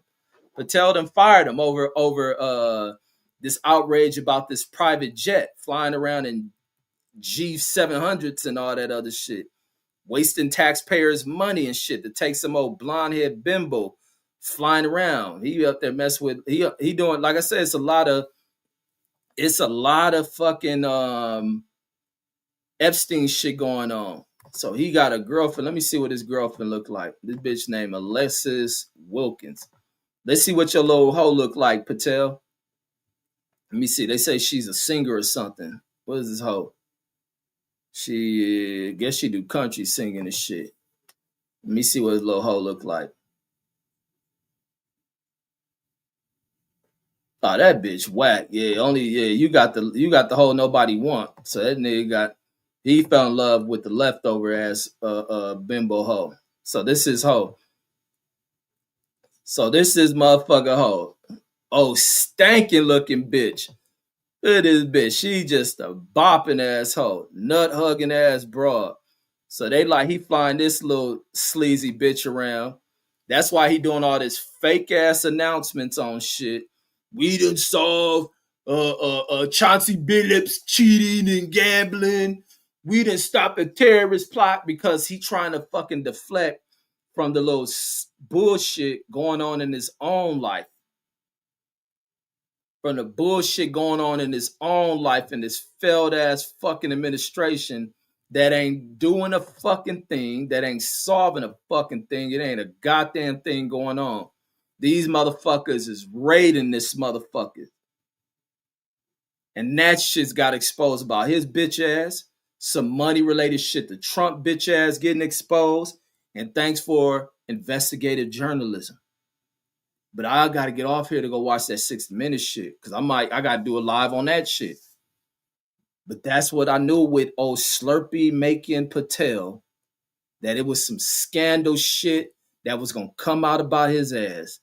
And he to fucking cover his shit up to try to create headlines to make people think they're gonna ignore that Epstein shit, when everything in this Trump administration looked like Epstein shit. How old is Patel? So Patel probably known this girl from the Epstein Island. Oh, let me see. How old is this motherfucker? He probably 60, a 60-year-old and shit. Let me see. So he a 45-year-old. He messed with this girl when she was 10. And that's how they get down where he from. His mama probably was 10. His daddy probably was 40. And he says, oh yeah, wait. And he says when you get cancer, says the reverse is to stop eating processed food, says, and eat dark green. Man, listen, bro. There ain't nothing, nobody's diet, none of that old Dr. Sebi shit is gonna do when you got cancer. Unless you go through this advanced shit from people that study cancer, can do to reverse that shit. There are many causes of cancer that doesn't just come from your diet. The environment creates that shit. I think some people get cancers over because there's very healthy people who catch cancers. And the one thing I've learned with many these health loving motherfuckers I know who don't know how to fucking control their mental, they're stressed than a motherfucker, they're unstable mentally than a motherfucker, that I think that shit ruins the cells in your body and that shit brings upon these cancers. There's a lot of different ways people are catching cancer. I think the best way is to leave stress the fuck on. That's why I always highlight about motherfuckers always crying, all that shit. The chemicals you can sniff in the air can bring that shit on. You just gotta hope you don't get that shit, but you gotta go to the doctors and have them check that shit. There's a lot of people who eat well who die very early. Some people's bodies just produce that shit. I think stresses. That's why I leave motherfuckers alone. Leave me alone. That's why man, come on. That's why I keep shit player. I don't want no bitch stressing me out. Hey, bitch, who you talking to like that? I'm like that. Hey, bitch, what the fuck? What you just said to me? Get the fuck that. Man, get the fuck out of here. I mean, get the fuck, man. I don't get that smoking shit. I stay away from, man. Hell no. Nah. But yeah, certain foods will kill you too. But the food shit is the diabetic shit. I ain't heard no cancers from the food and shit. That diabetes shit. And then Lysa Cleta says most of the individuals says that were acquitted, says probably fled to Argentina as well. They probably fled all through Europe. The Germans couldn't go through other places in Europe. Definitely in the South America, no doubt. I can imagine an ex-Nazi motherfucker trying to stay somewhere in Europe with Soviet motherfuckers all around that. Then the power the Soviets had across that region. Yeah, Nazi motherfucker better hurry up and go to South America. Go right up under America. He says, I'll come to this motherfucker. And then he says, and the Picasso says, my uncle that was in Germany says was nicknamed Blue. Says because how black he was. That's why he's over there fucking them German chicks. Says he probably got babies out there, man. That's what they was, man. Even with the one fool I was in basic training with, was a white dude. What was a white dude name? This fool name was Kravowski. Yeah, what's that fool name? Yeah, Kravowski. That fool I seen Kravowski when he came back. He ended up going to Fort Hood where I was at, and he came because when we graduated in basic training, they tell us where our basic training is at. Blah blah blah. Once we graduate, where we going? So I knew Kravowski, Johnson, a couple other people were going to fucking Germany and shit. And so Johnson was a fool out of Georgia. Johnson's a big ass dude, but he looked like a gorilla. He like Stephen Adonis, like gorilla looking dude. And when Kravosky was at Fort Hood and shit, Kravosky, a Polish, that's how I started hearing about the history with Poland and Germany shit, because he was a Polish dude. He used to claim he was Polish and Puerto Rican because his stepdad was a Puerto Rican. Guess he influenced by that shit. But Kravosky said the whole time he was in Germany, which is probably like 2 years or maybe a year and a half, them German bitches wouldn't fuck with him.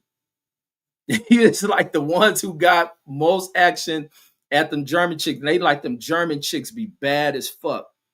German chicks be cold than a motherfucker. He was like, man, he didn't get no action. He was like, man, they want y'all. That's exactly what Kravosky said. He was like, they want y'all. He said, man, a German woman, the last thing she gonna look at is a white dude, unless you got bread like that.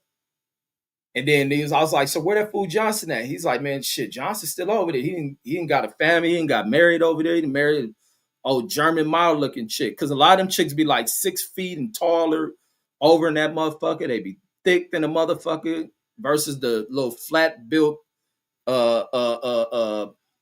Erica Kirk looking bitches and shit. They flat by them German women be having builds to them and shit. Man, they said Johnson over there tearing that girl shit up. He had like two kids or some shit. She probably was pregnant again. And they be loving to have a black child and shit. And the more I be looking at, like, cause I like looking at the shit I come across with the Instagram, all this. So I'm just observing motherfucking. I like looking at shit and laughing over shit. Is that I see a lot of the interracial shit going on. It's a lot of when I look for European women, they be on. Matter of fact, I went to, and I know this chick was from another country because her accent. Man, this chick in there throwing the pussy at me. I'm at Popeyes, matter of fact. She throwing that shit at me. I could just look at. If I was on that kind of shit, I could have cracked this broad. But it probably because of my dark skin. Even one time I was telling the homies one day, well, a while ago, this is when a homie fell. This is when a homie could have got rich. We was down in Hollywood. We was in Hollywood, and this fool walking down Sunset, matter of fact. And I told a story about how this fool could have got rich. And they end up going to prison some time after that shit over some muddy shit. But so when we walking down Sunset and shit, these like different groups of like white chicks just walking up to us and grabbing us and touch on a homie like fucked up by this shit. Like, damn, what the damn, they think we somebody, they think we celebrities and shit. Say, man, nah, some girls out of Europe, man. I'm like, because he was like the same shit was happening to them in Vegas. He went to Vegas. I think they was in Vegas for that All-Star weekend when they had the All-Star in Vegas and shit. He was tripping off of that shit. And I was like, that's them European girls. They see black motherfuckers out there and they be on. You look, you just you what they desire and shit. The same thing. I got cool with this Australian family. I got cool with an Australian family who came to rent a car from the Enterprise location I used to work at. I was nice to them. These people got cool. I was on Facebook friends with them until my last Facebook page got canceled and shit. We was friends for almost, that got to be over 10 fucking years. They was on because they was like, oh my God, my nieces will adore you. My nieces will be in love. They like, if you ever come to Australia, please let us know. And then I seen their nieces and shit. Nieces, pretty ass chicks. Them bitches from the European countries love a black motherfucker. Women from all over the world be loving us. That's why a racist motherfucker can't say shit about me. That made me feel less than want to be black. Like, you got me fucked up, man. Know what your woman love. They don't love you motherfuckers. That's why they keep Labradors and shit. Got these fools calling the dog they kids and shit. Picasso says stress is a killer. Says and I know through competition. Says that if I'm stressed, says I can't boo boo or nothing. Says your body just locks up. Says so I don't know. Picasso is TMI ass nigga. He says as soon as I relax, says this nigga Picasso is the craziest motherfucker on this motherfucker. And then Jody in the building said, wait. And he said, wait, you gotta finish the comment. Picasso says, don't forget Reggie says my uncle is 20 years older than me. Says so I was in whatever war. Oh wait, so not I says so says don't forget my uncle is 20 years older than me. Says so he was in whatever war that they had in Germany. But I don't think they had no war in Germany if he wasn't in World War II. So, and that's what we was reading. I don't think the Germans were able to have military for a long ass time. They ain't been to war. Says they indulge just like Vietnam. Says we indulge in women. Said, man, the first time I ever seen titties, man, my dad had a photo. Like I said, my parents older. My dad had photos from back in World War II, and I think he in Germany, man. I was looking at old pictures that he had from when he in the war, and it's some women in there with their shirts off. I see titties and shit. So the first set of titties I seen was on a white woman for over there. It was him and some other black dudes, a white woman. Mine, this got to be in the 1940s when this shit popping off. And Jody says Crenshaw and Olympic. Crenshaw and Olympic. Let me see where even that's at. Let me see. Like I said, I can drive all through LA, but when it comes to streets, your boy the only streets I know is the streets in the neighborhood I grew up in. All that other shit across LA, I'd be amazed when I know people that just know streets and know certain areas. That little bit of shit right there, which is just regular for normal people, that shit amazes me. And I used to be just the person that's just I only know and only care about the shit in the area that I come from. So let me see. Let's see. Crenshaw and Olympic will be LA High is over there. See, I don't know nothing about that shit. Let me see. This area be near the LA Museum, Los Angeles County Museum, which I've been over there. And what section would this be? So that's past the 10. So yeah, I wouldn't know them streets like that. That's near the Arlington Heights.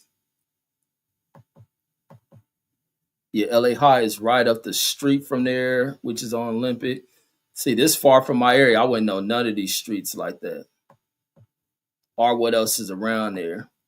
But I'm looking, so let me pull this shit up on the map for folks from Jody pulling up Crenshaw and Olympic. Yeah, so this is what's over here. So he way on this end of town, Crenshaw and Olympic. And I can guarantee I probably definitely had drove around here before, but I don't know the area like that. It is way opposite where I grew up at. Let me see. Did I used to drive here? What used to be my route? And I used to go way on the west side to go chill with my little chick back in the day. And that's the mid. Oh, so you in the mid Wilshire area? That's where you at?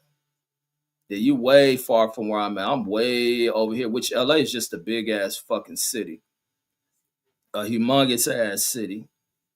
So yeah, I'm way on this end of town. That shit way down here on the other side of the 10 freeway.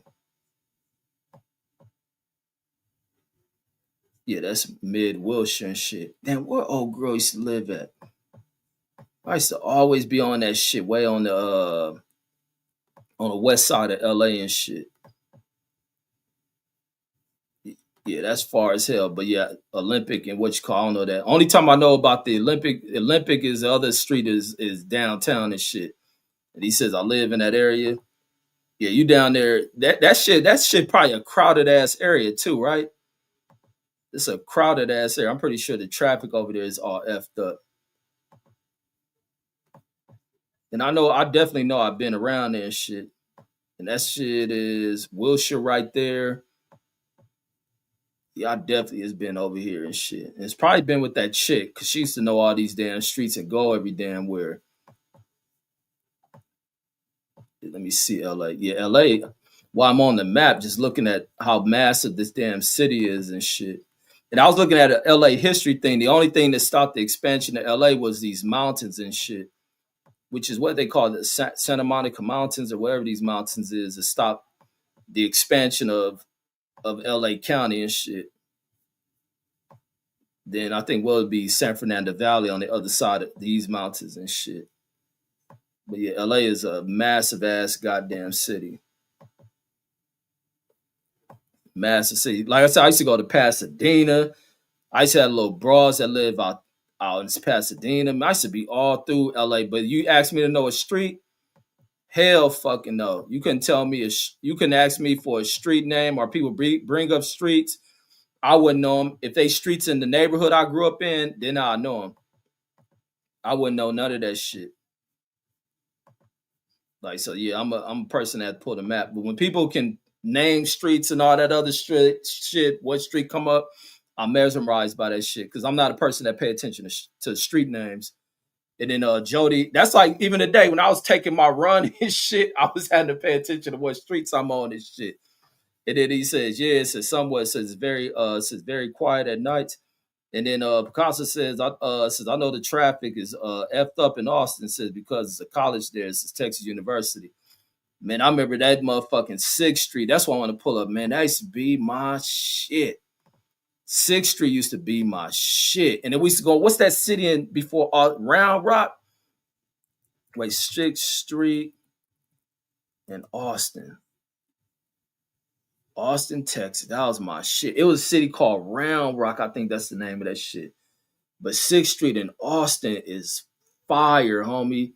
All them clubs and shit out there. Oh, let me see. That motherfucking 6th Street used to be jumping. But in that city, Round Rock, I remember I had this little bad bra. But see, I didn't have no car back then. This little bra used to look like Jada. This bra looked like Jada. Oh my God, she was so beautiful. She was beautiful. Then the motherfucker. I wish I would have went and got me one of them old price gals that's little cars from the damn lot out there, man. I'd have been around Rock every weekend to go see that bro.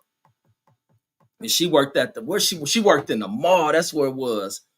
She worked in a motherfucking mall out there. Wait, where's Sixth Street? Is this Austin?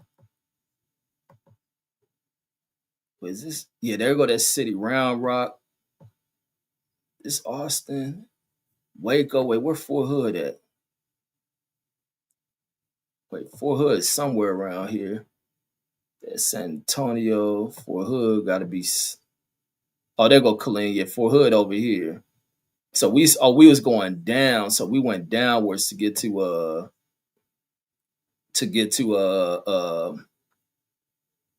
Austin, man. We used to go party on that Sixth Street. Let me see what that shit looked like. Hey, what is the clubs on Sixth Street? What's the name of that street? This don't look like it. But yeah, I remember cracking that bad bitch in motherfucking Round Rock. And that's the other thing with them not paying you in the military like that. Man, I ain't have enough money to buy me a fucking car. I didn't have enough bread to get a car. And them car dealers would be robbing the fuck out of soldiers. Man, you'll be a damn fool to buy a car in the military. Man, they used to be robbing fools. You talking about interest rate? Man, you. Oh, wait, this got to be Sixth Street right here. Wait, is this Sixth Street? And Sixth Street just lined with clubs. They shut the street off.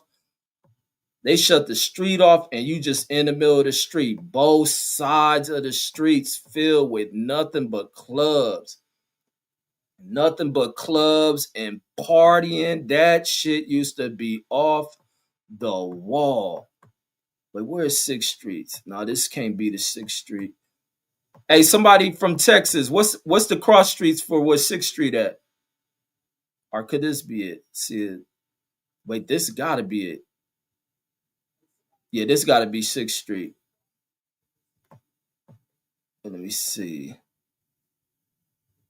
Wait, as long as there's bars and all that shit on there, this gotta be Sixth Street.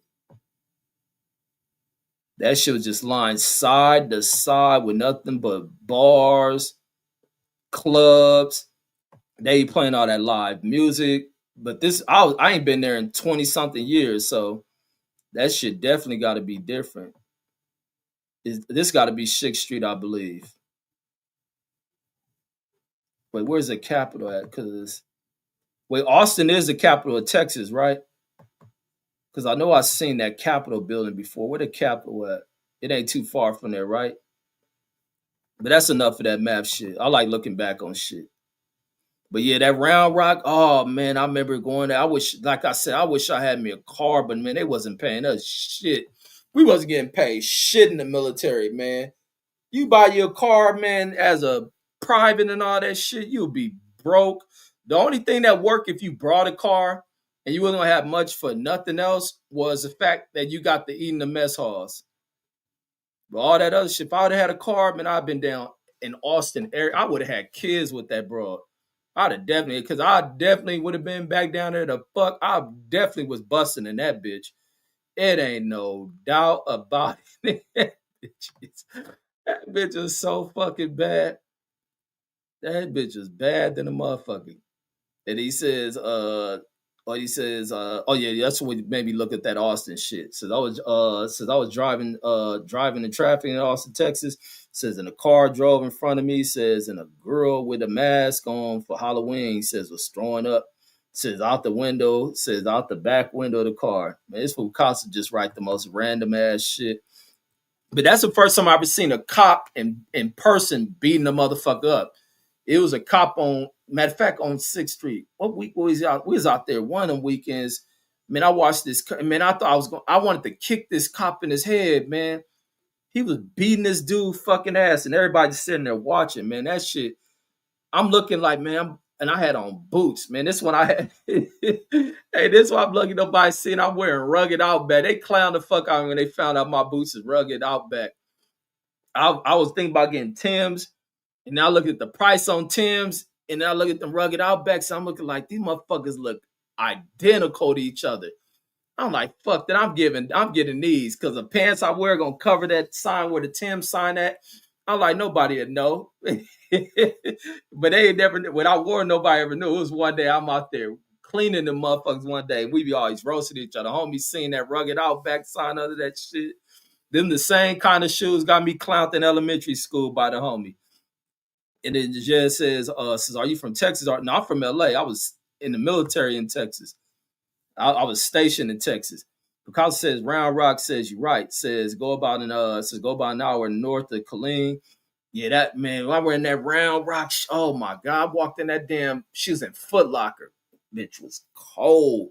Nigga straight Jada Pinkins looking ass broad. She had the short dude like Jada back in the day, banging. It was on.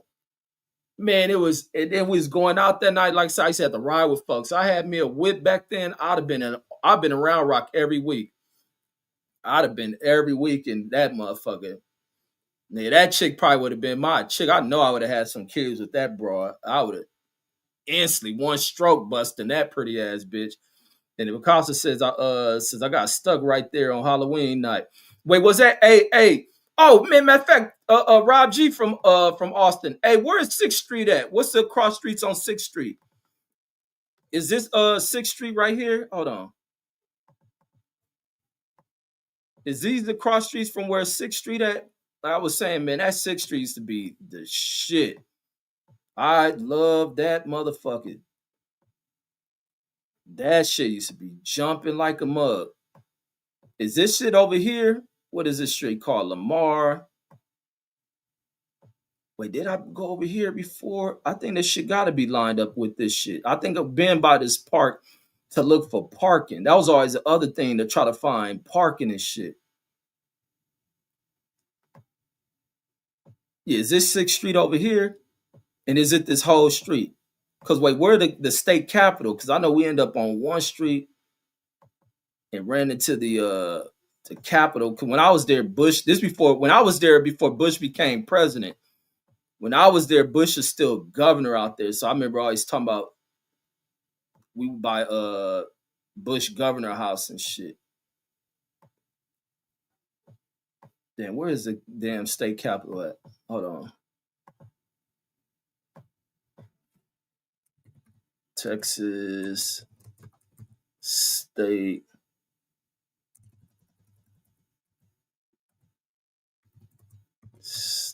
capitol.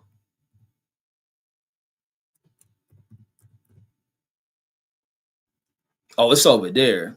That's where that shit at. Yeah, we end up over here for going down the wrong street. I forget what we end up by. Maybe we was driving around for a minute over there and got off and seen the Capitol and shit. And the 6th Street over here.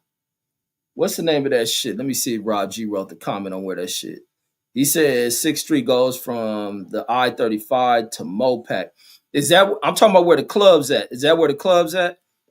It says Austin been shutting shit down. It says it's the capital. It says I used to I used to take all my girlfriends there. It says my kids been there. It says the big ass law book is there. It says did you see did you see it?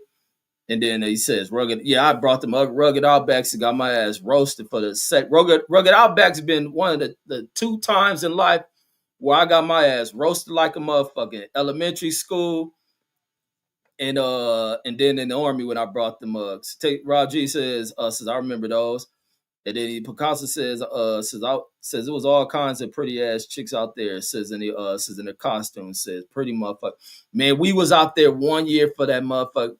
Austin, where I was about to fuck that little badass little red brown bitch in the club. Oh my god, she was banging. Man, I was a old nasty ass fucking dude, man. And I'll be looking back like, damn, I'm blessed I already got 2 kids. Picasso says I might have to go to go visit Austin. Says no bullshit, man. Austin was the shit. And he says 6th Street goes from I-35 to Mopac. Costa says zero in on I-35. Says then look up. Says from 6th Street. Says everything. Now I'm talking about where the club's at. And he says it's closer to I-35. Says it's called 36. Says it's where all the college folks says go. Says go. Then around says go. Then 6th around Lamar is West 6th Street. Says a little bit more. Says grown folks. Says then last Lamar is towards Mopac. Says is the house. All right, so let me check that. All right, the I-35. So this is 35. That's 6th Street is right here. So let's see. Is this where it was? Let me go to the ground. Let's see where all them clubs at. All right, that's the.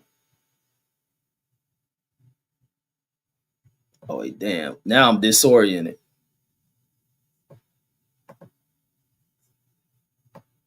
Let's see. Is this 6th Street? Okay, this is 6th Street. All right, so this must be it. That was a freeway. Okay. Man, because it was a fight. Wait, is this that parking lot? Wait, it was a park. Man, this might be that fucking parking lot where I watched these big ass these niggas have to be on the Texas football team. It was around that Mardi Gras. Was it Mardi Gras? It was something going on out there. It says so I was on 6. So I was on 6 last night. I had a gig. Says they started at about Red River. And they was, I think it was the Mardi Gras shit. This when motherfuckers had beasts and we couldn't go to New Orleans. Cause we was gonna go to New Orleans, but we ended up on that deplorable status shit. Well, we went on DRB2. This was around that same time when I spit on that captain. But we was on that the deplorable status 1. We couldn't go to Austin, so we hadn't been for a while. We went down when we was on deplorable. No, we might not been on DRB. Whatever it was, no, we had to be because we couldn't go into Louisiana. They was having a Mardi Gras in Austin and shit. So we had to buy beads. The cats from New Orleans, like they give them to you. So you gotta buy it, man. You talking about the shit with that's why I was like, man, that relationship shit wasn't for me. Cause the shit I used to do, and then seeing the shit bras would do, man, you give these bras beads, they pull their titties out. They'd be like the bees control these bras. Man, kiss this bitch for some bees. Woo, woo. Like, man, I'm like, these bitches is wow, homie. And they make nightlife what it is. You gotta have turned up broads to enjoy yourself. You gotta have them bodied ass chicks to make a night fun. And so I was just tripping off of like the shit, just seeing that shit. That was my coming of age because I was so young out there and going through that shit. But I think this is that lot right there. So I think it was a Mardi Gras shit or around that time. But it was this lot right here. It was this white dude on a skateboard. And no, what was going on? It was some racial tension shit going on. Was it Mardi Gras? Because it was fights breaking out between like blacks and whites, and it was Mexicans and shit. Something popped off out there. It might have not been the Mardi Gras shit. It was something. It was causing some old racial shit down there. And so this white dude was skating on his skateboard with a bunch of black cats in his parking lot. Like I say, big ass black dudes look like they could have played on. No, that's what it was. The Texas relay shit. The Texas relay popped off out there. And so it was a bunch of people out there. White dude come, because I seen a girl went to Washington with me out there. And white dude riding that skateboard through this lot. Bunch of black dude. I don't know if he said something. He stopped that, or they said something to him. The white dude stopped that skateboard, went over to them dudes, confront him. They jumped on his ass. They were beating this white kid up. Boom, boom. Talking about big dudes like they 300 something pounds. Cats that look like they linebackers and shit. Punch on this white dude, beating on him. This white dude get up when they think they done finished this dude. White dude get up and bouncing like, nigga, what's up? What the fuck? knew for sure this white dude about to be unconscious. That dude got up when they like stepped off, thinking they done enough. He got up like, "What's up?" Like, oh my god! I was like, either these big motherfuckers hit soft as fuck, or that fool definitely on drugs. They have to tell this dude get on his skateboard and get out. And even the dudes who jumped on them, they look like they turning like pussies. They like not even want they because they embarrass themselves. I'm talking like 3-4 of these motherfuckers, probably 800 pounds on that dude. And he got up like that, bounced up, wanted to fight. Like, if they would have gave him a one-on-one fight, he probably would have whooped their ass. But yeah, damn, I ain't been on 6th Street and I ain't never seen 6th Street in the daytime. It was a store somewhere over here.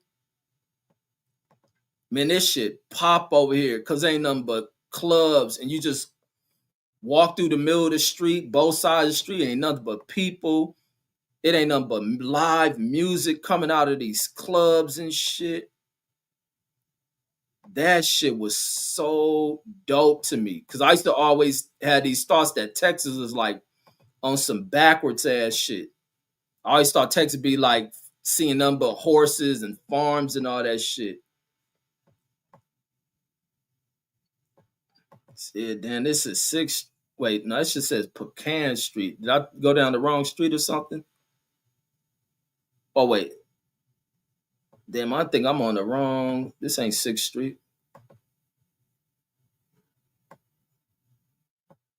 Let me see. Oh, wait, that says, is that Red River? Yeah, this is Red River. I think you did say something about Red River. Red River Street. Oh, wait, no, this 6th Street, I still think. Yeah, this still 6th Street. Yeah, that was just the intersection. Yeah, all this shit was clubs and shit. And all this shit of what we walking on, man, that Mardi Gras shit was popping. Not the little floats they got like in New Orleans, but you go in these stores and buy beads and shit. And you just walk out there, bitches be seeing your beads and shit, and you get a bitch to do it. I mean, you can get head from a bra with your beads, man. These bitches were wild, man. Like, what the fuck? All these clubs, all this gotta be the club where I tell that story that broad I about to fuck on the flow. And then her homegirl come over there fucking line backing, cock blocking and shit. Oh man, this is 6th Street. Yeah, I gotta definitely start making my travels to these old spots I used to be in. But 6th Street was fire as fuck. That shit gave me a whole new like thought because I prejudged the fuck out of Texas. Prejudged the fuck out of Texas. That shit was so dope. But I think Austin's a little bit more modern and more progressive than the rest of some of the backwards thinking out there in Texas. And he says they park on the bridges, says and shit. So you really have to says you really have to type in the name of the club, says, and go virtual tours and places. Man, when I was out there, internet and all this shit wasn't a thing. Because it says look up Roger Retta, says had a fight in Austin. So some dude stole a chick, says then the UFC fighter knocked dude out, says an old video. Man, he how his girl gets stolen. That means she chose up. So he got mad and knocked the dude off of his broad choosing up. Light Skin Clear says they had to be around, says this had to be around the time that one captain DP'd you in the motor pool. Never in life. Never would I allow myself to be beat up and not do nothing. Like fuck no. Hell to the no. And the text G says I would says I was at Blindside Lounge says last night.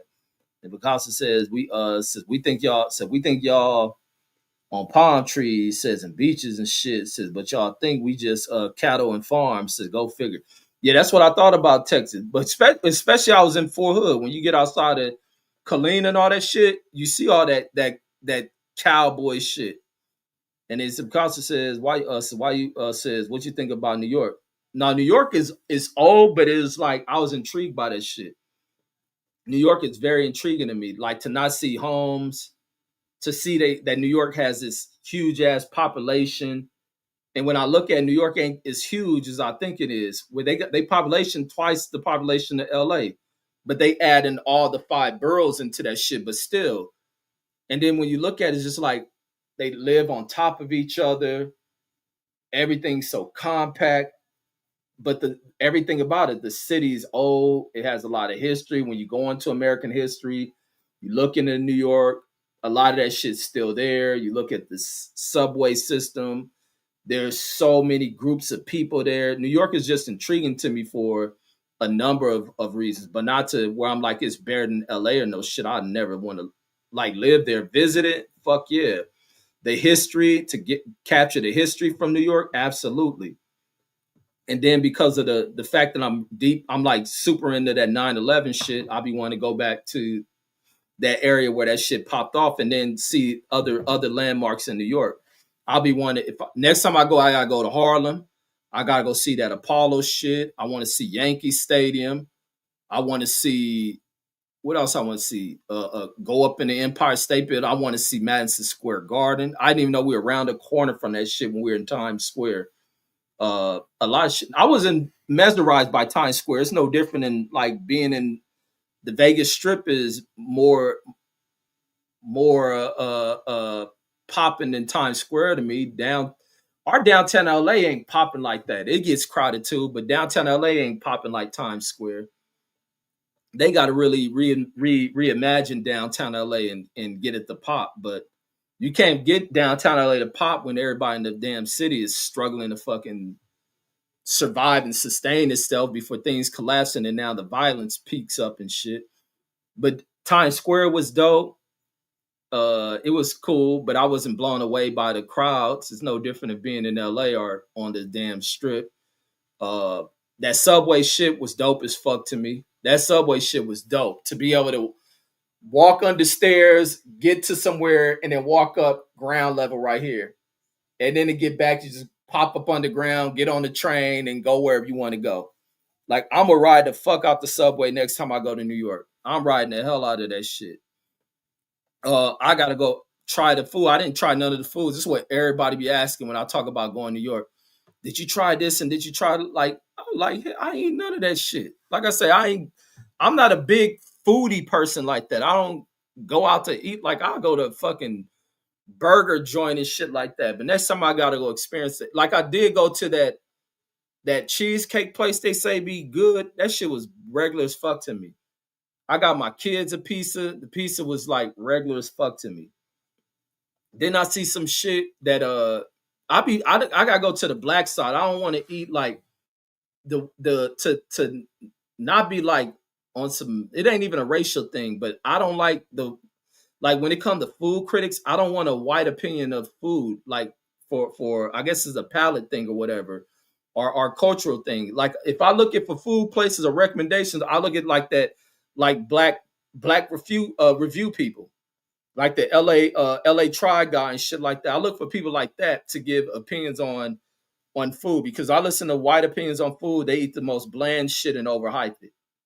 They do that shit about some sandwich spot. They'll sit outside the fucking store in lines that are an hour long to try a fucking pastrami sandwich at some place. I forget the name of that popular place out there. Like I say, the one thing I did eat that I liked was that damn they had an empanada place and shit. That shit was good as fuck. That shit was popping. But to be honest, that was like the only thing I ate while I was there. We didn't really eat that much when we was there. Like I said, I was just blown away by this. I always loved skyscrapers since I've been a kid. I always blown away by that shit and the fact that I was in New York and then got to go to DC. I want to go back to DC. The history, the lay of that city, I gotta definitely go back to DC and I gotta go for a couple of days. I just only thing that fucked that trip up for New York was the fact going in at this time of the year where and thank God the time went back. Thank God the time went back, and I wish they never moved this shit. They leave the time where it's at. But the fact going at this time of year and how dark it gets. How dark it gets. Like I say, even today, because the time went back last night, when I took when I went on my run, walk and shit, I was like, damn, let me make sure because the because I took a longer route, and I was like, damn, hopefully it don't take me 2 hours because it's gonna end up getting dark and shit. And I left at like two something. Like, damn, hopefully it don't take me 2 fucking hours because it's gonna be dark in this bud because of the time going back. So going at this time out there in New York, it was getting dark early as fuck. Couldn't do much. So next time it gotta be in the summer. I ain't never doing that layover flight shit. It took like 9 hours to get there. In mind that a straight flight to New York is like 3.5 hours, 4 hours or some shit. And then even a flight getting back took us like 11 hours or some shit. Like never in life would I do that again. So it delayed my trip like a motherfucker. And then the fact it got dark so goddamn early. So you had to hurry up and do shit before it got nighttime. So that messed up. I would never do that again. And the fact I didn't do it long enough. It gotta be a week or more. Cause that city got so much history. I'm a history loving motherfucker. It's museums everywhere. I love that shit. I gotta go see the museum. It got dark so early, I didn't even get to go to Central Park. I went down there and then I was like, hell no, I'm not walking through this park. We get down there like six something. I was like, ain't no fucking way I'm going through this park. At this time of night with two kids, never. And then you get all them foreigners that ride those little bikes trying to get your money and they trying to outsell each other. They over aggressive with trying to get you to pay for a bike ride, which they probably rob you. And I was like thinking, like, man, I ain't got no knife on me because I split the throat of one of these motherfuckers. They try some shit. And I ain't going into that fucking park. Like, hell no. So we got to Central Park only to fucking just walk around the outskirts there where Trump pussy ass building is over there and shit. We was over there in Billionaires Row is where we was at because I want to see some of the skyscraper, but it was dark. So I'm like, I gotta definitely go back. But the food, I didn't get to try none of that food because I didn't give a fuck about the food. As much as weight I put on, I ain't that big on like overboard, like having to go somewhere and eat all the time like that. And the Game Bread Box it says, hey, says you got to check out the Michael Jackson show or the Temptation show. Says, and I ain't into that type of shit. I want to go to that Spear and watch one of the damn nature shows. I ain't into all that impersonation shit. Like I ain't into that shit. And Picasso says don't feel some kind of way. Says don't feel some kind of way about white people's opinions on food because we are very different on food. Says I was in Virginia. Says at my cousin's wedding. Says her mom is white. Says the restaurant served chicken. Now I don't like it. Says serve chicken with peaches with peaches on it. Fuck no. I'll be looking at these food opinion shows because I'll be looking for different recipes to cook, and then I'll be wondering like if I try shit and I listen to these people opinions on food. Man, you look at the food like it looks like no. I'll be looking at these people who cook like the steaks and shit, and then you look at it like this shit look whack as fuck, and they be wanting to spend a bunch of money on that shit. And that's why every restaurant charges so much money for whack ass food. Like, fuck no. I think it's more important that even when I said, like, I was talking about when I sat at the dealership the other day to get service work, and I'm sitting there looking at them show these TV cooking shows.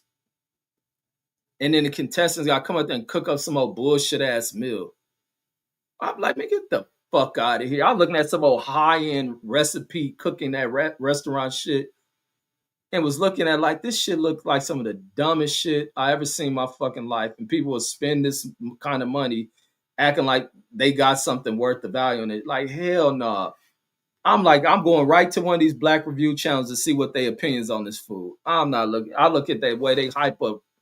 Would I be looking at prime rib? That shit don't even like it be cooked. And that shit like no, I like the opinions I see on the black food review, and I think the black reviewers on food are becoming more popular than the white reviewers because white reviewers don't give true opinions on shit.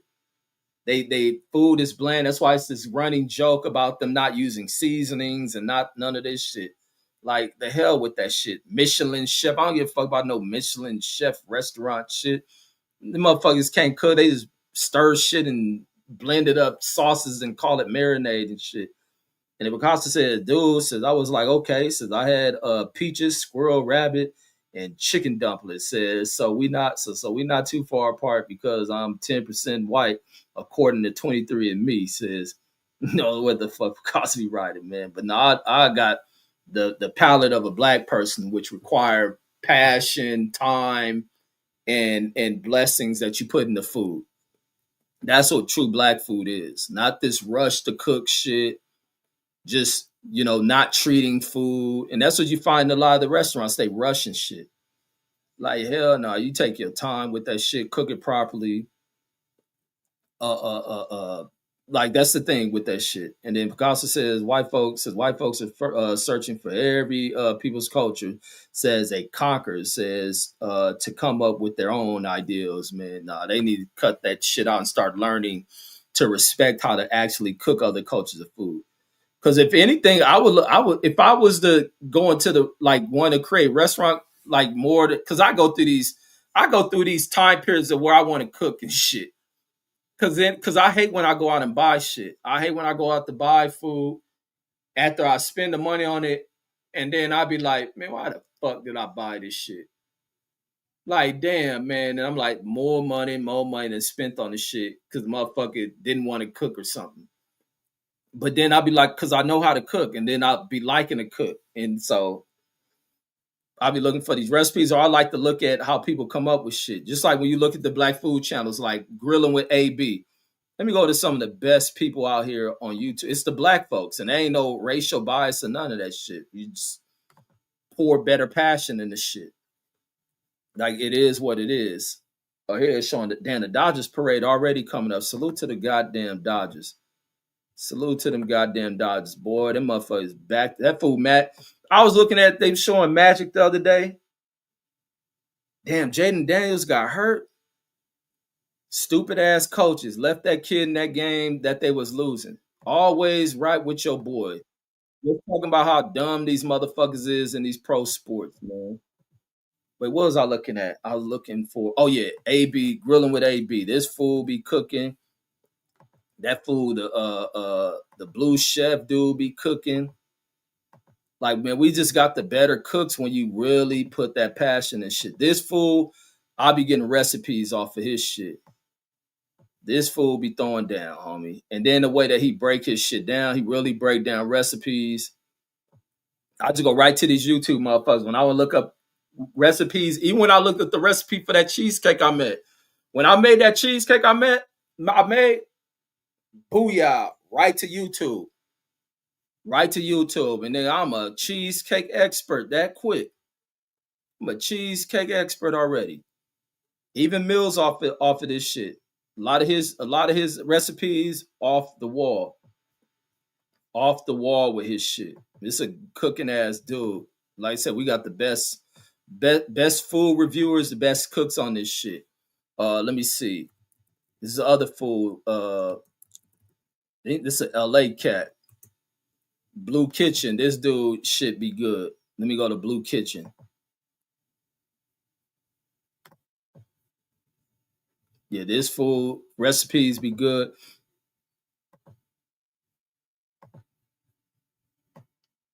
Yeah, this fool be throwing up some meals and shit. He got restaurants out here as well.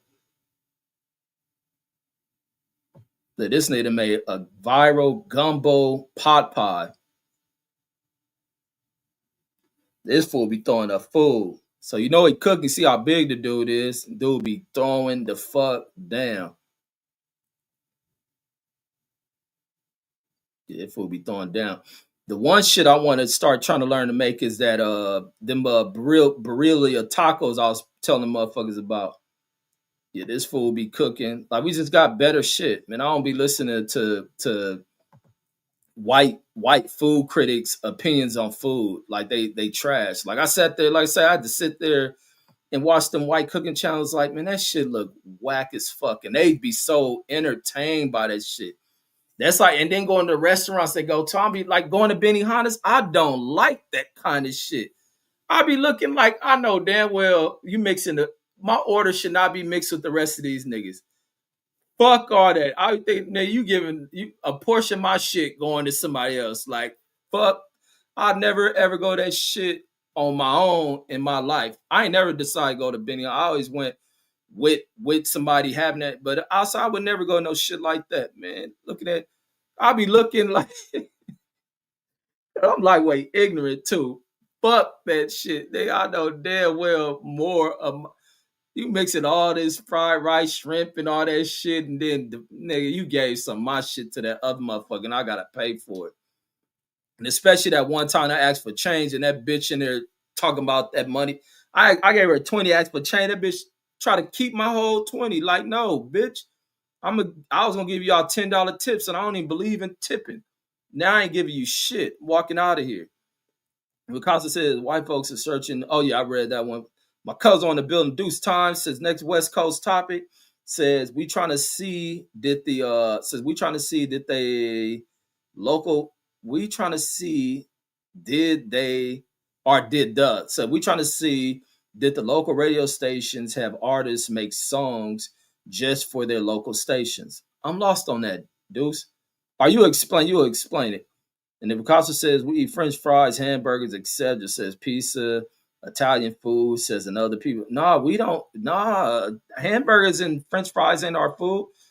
That shit ain't black people food. My mom never would make that shit. Growing up, man, growing up, because I always felt like that was shit because of the influence of McDonald's on young ass people and wanting that shit. But to have that shit, no, that's why when I left the house, I was like wanting to always have like of fast food like burgers and shit, Burger King. My mom wouldn't dare go to that. Was a rarity she went to that shit. She didn't go to that shit, no Pizza Hut, none of that shit. She cooked all the fucking time. And that refrigerator stayed filled with shit you can warm up in the microwave. That ain't no black people shit. Black people got away from cooking, like younger generations of blacks moved towards that shit because younger generations of blacks start cooking. Even chicks I used to be fucking with. I used to be shocked if I came across a chick that knew how to cook. That's how much we got away from cooking and shit. It was a rarity for me to come across a chick that knew how to fucking cook or that would cook. It'd be chicks I'd try their food, be like, what the fuck? You know how to cook? Like, what the hell? Says in other people's food, says Mexican food wasn't a big thing in LA like that. That shit wasn't a big thing. Like I said, we laughed the first time when the Mexican cat in my neighborhood. If you live in one of them areas of LA where Mexicans at, yeah, where I grew up, we didn't have a influence by Mexicans at from in my section of LA. They didn't have that influence like that. When my brother ate the homie party, the homie Raphael birthday party in probably the late 80s, maybe early 90s, we was laughing when that nigga went in there and got a plate. We laughed like a motherfucker, like thinking he gonna die or some shit. We was wondering, we sat there and watched him like a guinea pig to see if something that happened when he ate their food. They eating beans and some rice and whatever the fuck was on that plate. We sitting and watching like this nigga about to eat the fiesta. That's what we was calling that shit. We ain't know they culture. Like hell no. Said slave food is better, right? I mean, I wouldn't call that shit no black food slave food. Black people taught that shit to disrespect the food that we know how to cook. These other motherfuckers can't cook food, but our food we call slave food to get black people further away from their damn traditions and food. Then I hear black people regurgitate the dumb shit, man. We eat the parts that the white men want to eat. Yeah, fucking right. You got out on that land and got a pig. You ate whatever parts you slaughtered. The white folks don't know about that shit. That's why they was slaughtering shit for no damn purpose. Slaughtering buffalo and did nothing with it. Natives and people of other cultures eat every aspect of that damn animal. There ain't animals in Europe like that. Like, fuck out of here. And they said Doosan says like we had West Side Radio with Julio G says in West Side Radio says in the shit Quick used to for Theo or used to do for Theo. And then to go young DJ in the building, salute, bro. What's cracking? What's cracking? Picasso in there rolling. But yeah, no, we ain't our food ain't slave food, but our food is definitely better. And you take passion to cook black people food. A hamburger is some the white side of American food. It's cowboy shit. It's basic. on the prairie. No, that's some white settler shit. Them grounding up beef, throwing it on one of them open flames on their wagon trail, cooking that shit, and that's part of their culture. That shit ain't American culture food like that. Black food is more Americanized than anything. But black folks fail to tell their own stories and the narratives of shit. We get told our food is slave food. The fuck out of here. You go anywhere on the planet where black folks are, they use every part of the damn animal. You go anywhere where native people are, they use every part of the animal. Mexicans, all that shit. Europeans are the only ones who don't use that shit because they don't have fucking different species of animals on their fucking continents like that. Like nah, black folks got to break out of that shit. Picasso says they killed buffaloes, says to starve out blacks and Indians, says to finish the railroad. Yeah, they're just killing them animals, just killing them like a motherfucker. And now what they come back is they start reproducing these hybrid fucking buffalo. They turn them into fucking hamburgers. Turn them into hamburgers and steaks, and then discard other shit to them. Like you go into a Mexican store and you see all the varieties of shit you can buy out of them.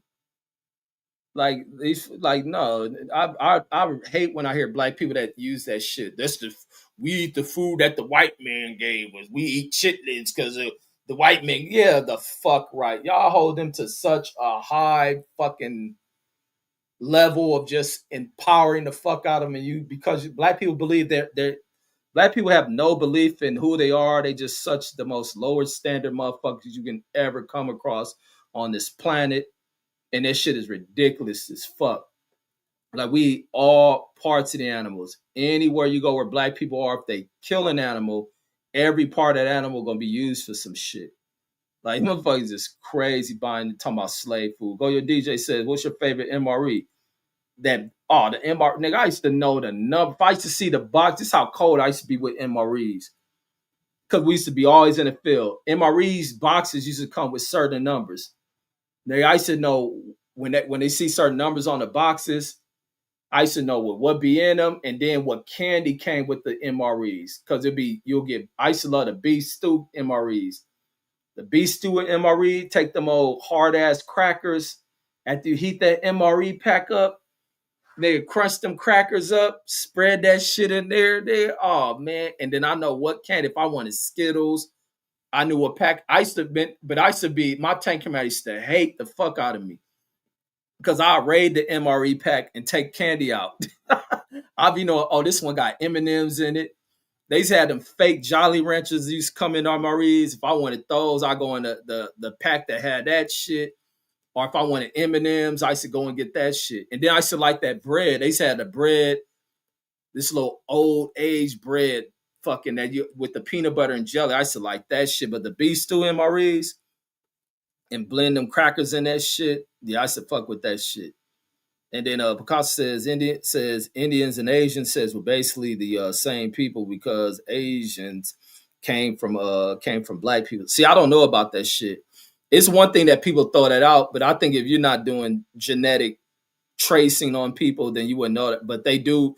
There are a lot of them who are here, native people who have Asian features. So I would not put that past that Native American people lineage comes from out of Asian folks and shit, or where they descend from. You gotta think that human evolution and changing humans is millions of years old. If you listen to most people they can't talk nothing more than 1,000 years ago. Humans existed way before that time period that the Bible talks about. Like, so you gotta be tracing bloodline, understanding the genetics of people and shit. If you ain't got the expertise of taking someone's blood and figuring out and mapping where they come from, then like people can't tell you on that shit. But them other people been doing that shit because all they wicked shit they've been doing to human and experimenting on them, they be knowing that shit.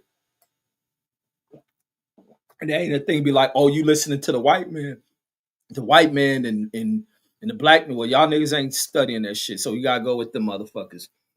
But I says MRE says, remember the olive rotten potatoes pack? What is the olive rotten potato packs? No, they used to have in ours. What they had when I was in there? I just always liked the beef stew, That's the only one that I stood out that stood out to me. Oh, they had a chicken. The chicken, I think it was like a chicken parmesan. I used to the chicken parmesan when you would put that cheese in that shit. What else they had? It was like a chicken parmesan. Well, I used to fuck with that. The beef stew. It was some other ones. I wonder if they still got them. They probably changed MREs. Let me see if they got that shit. Let me see. And I got me a 9/11 video set. I gotta go watch that Trump 60 minute shit too. I keep saying I'm getting off here. I'm about to get off here.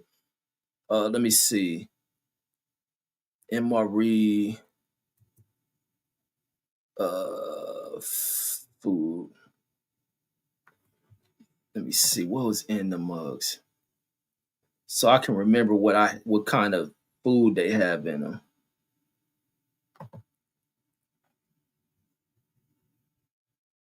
Let me see. Chill. This one says chili mac, and it be crazy when you look at MRE. Them motherfuckers they keep the mugs alive for so long. Cheese, chili tortellini. That might have been because I'm pretty sure since I've been it from when I've been into now, they definitely have different variety of MREs. I've been even on the detail of where we keep our MREs at. I've been on the detail for that shit and looking at we seen the age on some of the MREs when they were made and how long they last. It's crazy that food would last that damn long. Boom, boom, boom. Okay, hold on. MRE meals. Let's see. But yeah, I used to love. Man, we go to the field. Man, like I say, that army shit became easy to me. Probably because of that camping shit as a kid too. It be being in the field. I used to love being in the fucking field. That shit was a breeze to me going out to the field. That field shit was nothing to me. Sleeping out on the tanks out there in the open and shit. But damn. Oh yeah, they didn't change some of this shit. Let me see. I can't click on them without them opening into other tabs. Let's see. Beef patty. I don't think they had that. They didn't have that one. Chicken and the dumplings. Now that's some new shit. I don't think they had a chicken and dumplings. That's from 2021 MREs. I'll see if I can type in the 1990 MREs. Chicken noodle and vegetables and sauce. I don't think they had that one when I was in neither. Wait, what's in this one? A beef taco filling. They didn't have that. Pizza slices and cheese. And they didn't have these are modern ass MREs. The pack is still the same. But them boxes, like how they had the boxes, man, when we get the mugs and whatever the box number is and shit, I know what MRE is in there. And when you get the certain type of the meal name on it, I know what candy in that shit. Let me see if I can zoom in this shit. Let's see what this mug come with. That shit come with, I can't even see what that is. What that say? A coffee roll. They got that peanut butter. They got your little pack. That little bag right there is you pour the water in, they heat that shit up. This Asian beef strips. Don't have none of that shit. The fried rice, apple jelly, the cocoa powder. Yep, I remember that cocoa powder. They used to have coffee in there. They give you them two little chiclet gums for your breath. What else back there? Yeah, cocoa powder, make hot chocolate and shit. We'll warm up on the back of that tank exhaust. You want to heat your water for your coffee, you put your little canteen under that tank. That's probably why a lot of soldiers got fucking cancers and shit. Now that I think about that shit too. Cause we'll take and heat the motherfucking heat those foods up on the back of that tank exhaust and shit. They'll heat that damn heat water and shit on the back of the tank and shit on your little cup and shit. Let me see. That's a peppermint cake ring. That sounds nasty as fuck. This is chicken noodle and vegetable sauce. I don't remember that. That's some instant coffee. Talent. Them crack. There go those crackers right there. Damn, what's that? I wish they show an expiration on this shit. See how long that shit lasts. Matter of fact, that one box. That box may show date printed with expiration on that shit. I think the MREs can last like 8 years or some shit. Yeah, I don't see none of the ones from where I when I was in. Let me see. Vegetables crumbled and pasta with taco sauce. No. Chili with beans. Did they have a chili bean? No. They got a one that's a brisket entree. Yeah, the soldiers in the field now probably eating good out there. Look at this shit. What is that? That's that peanut butter. This one got peanuts and some shit. But if you going camping, like if you going camping, living out, man, that's why I want an RV, homie. I will be out there camping, living off of MREs just to be out there. Yeah, I don't recognize none of these meals though. These ain't none of the ones they had when I was in there. What is that one? Spaghetti and meat sauce. I don't remember no spaghetti one. That's nasty as fuck. That is nasty as fuck. But there go that pack right here. You pour that water in there, put your little meal inside of there, and that shit'll warm your meal up. Make that shit nice and warm. Stir that shit up. You got your Tabasco sauce, which that's why I don't like Tabasco sauce to this day. That shit used to be hot as fuck. I can't stand Tabasco sauce. I used to try that shit on some of the meals. That shit's so goddamn hot. Yeah, Tabasco shit is hot as a motherfucker to me. Oh, that's the spaghetti one. That shit looked nasty as fuck. But what is this one? Yeah, I don't know what that is. But after a while, that shit don't taste that bad. That's the one thing. MREs don't taste that bad. That one got pork sauces with gravy. They don't taste that bad. They were all right. That shit crazy. You can keep food put away. Damn, they make tortillas with that shit now. They didn't have none of that shit when I was in there. Like I said, I've been out the military for like 20 years now. I think I've been gone for 20 something years now. And it says everything was black, black until colonialism. It says spaghetti MRE says it was potatoes in it. Says it was called what is that? Roten potatoes. I don't remember that one. They may have had it since I was in Fort Knox. Says with the snow and Fort Seals with the scorpions and tarantulas. Says hell, Fort Hood has snakes. See, they didn't have them animals. Like I never really seen shit in all the time I was in Texas. The only thing I remember seeing in Fort Hood was cows because you go to far out in them training areas because they own Fort Hood, part of Fort Hood training areas in some land owned by some farms and farmers or some shit. And they had cattle on that shit. And then Costa says RMREs were in green packs. Oh, see, you must have been a long time ago. Yeah, the MREs were in the pack where all the food was in was them brown was like it was shown here. Says they probably eating hospital food in the military by now. No, they probably eating little nicer, little updated ass meals. They probably definitely took all that shit I was in off. But that beef stew, that shit was a hit. That shit was a hit. But it used to be some other shit I'll eat. It was the other ones that were good. Like I said, that shit gone from my memory. It's been so fucking long. But I remember beef stew.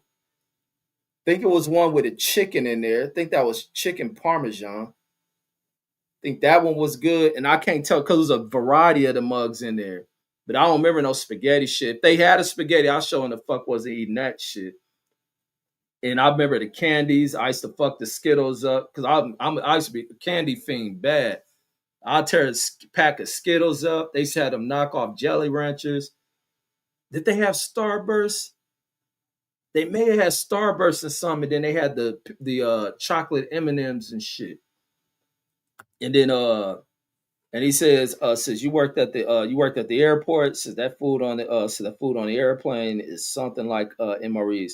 No, I worked at TSA. I never worked for the people that make uh airline food.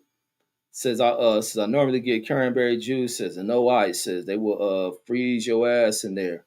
Yeah, no, I worked for TSA and shit. But that's all I got on this one. Let me go watch this whole ass president 60-minute thing, see how much they embarrassed him. I seen he act like a hoe when they asked him the China question. He's scared of China because he know his place. Says you said jelly ranchers. No, Jolly Ranchers. Jolly Ranchers. But that's all I got, folks. I'm out of here. Peace. Peace.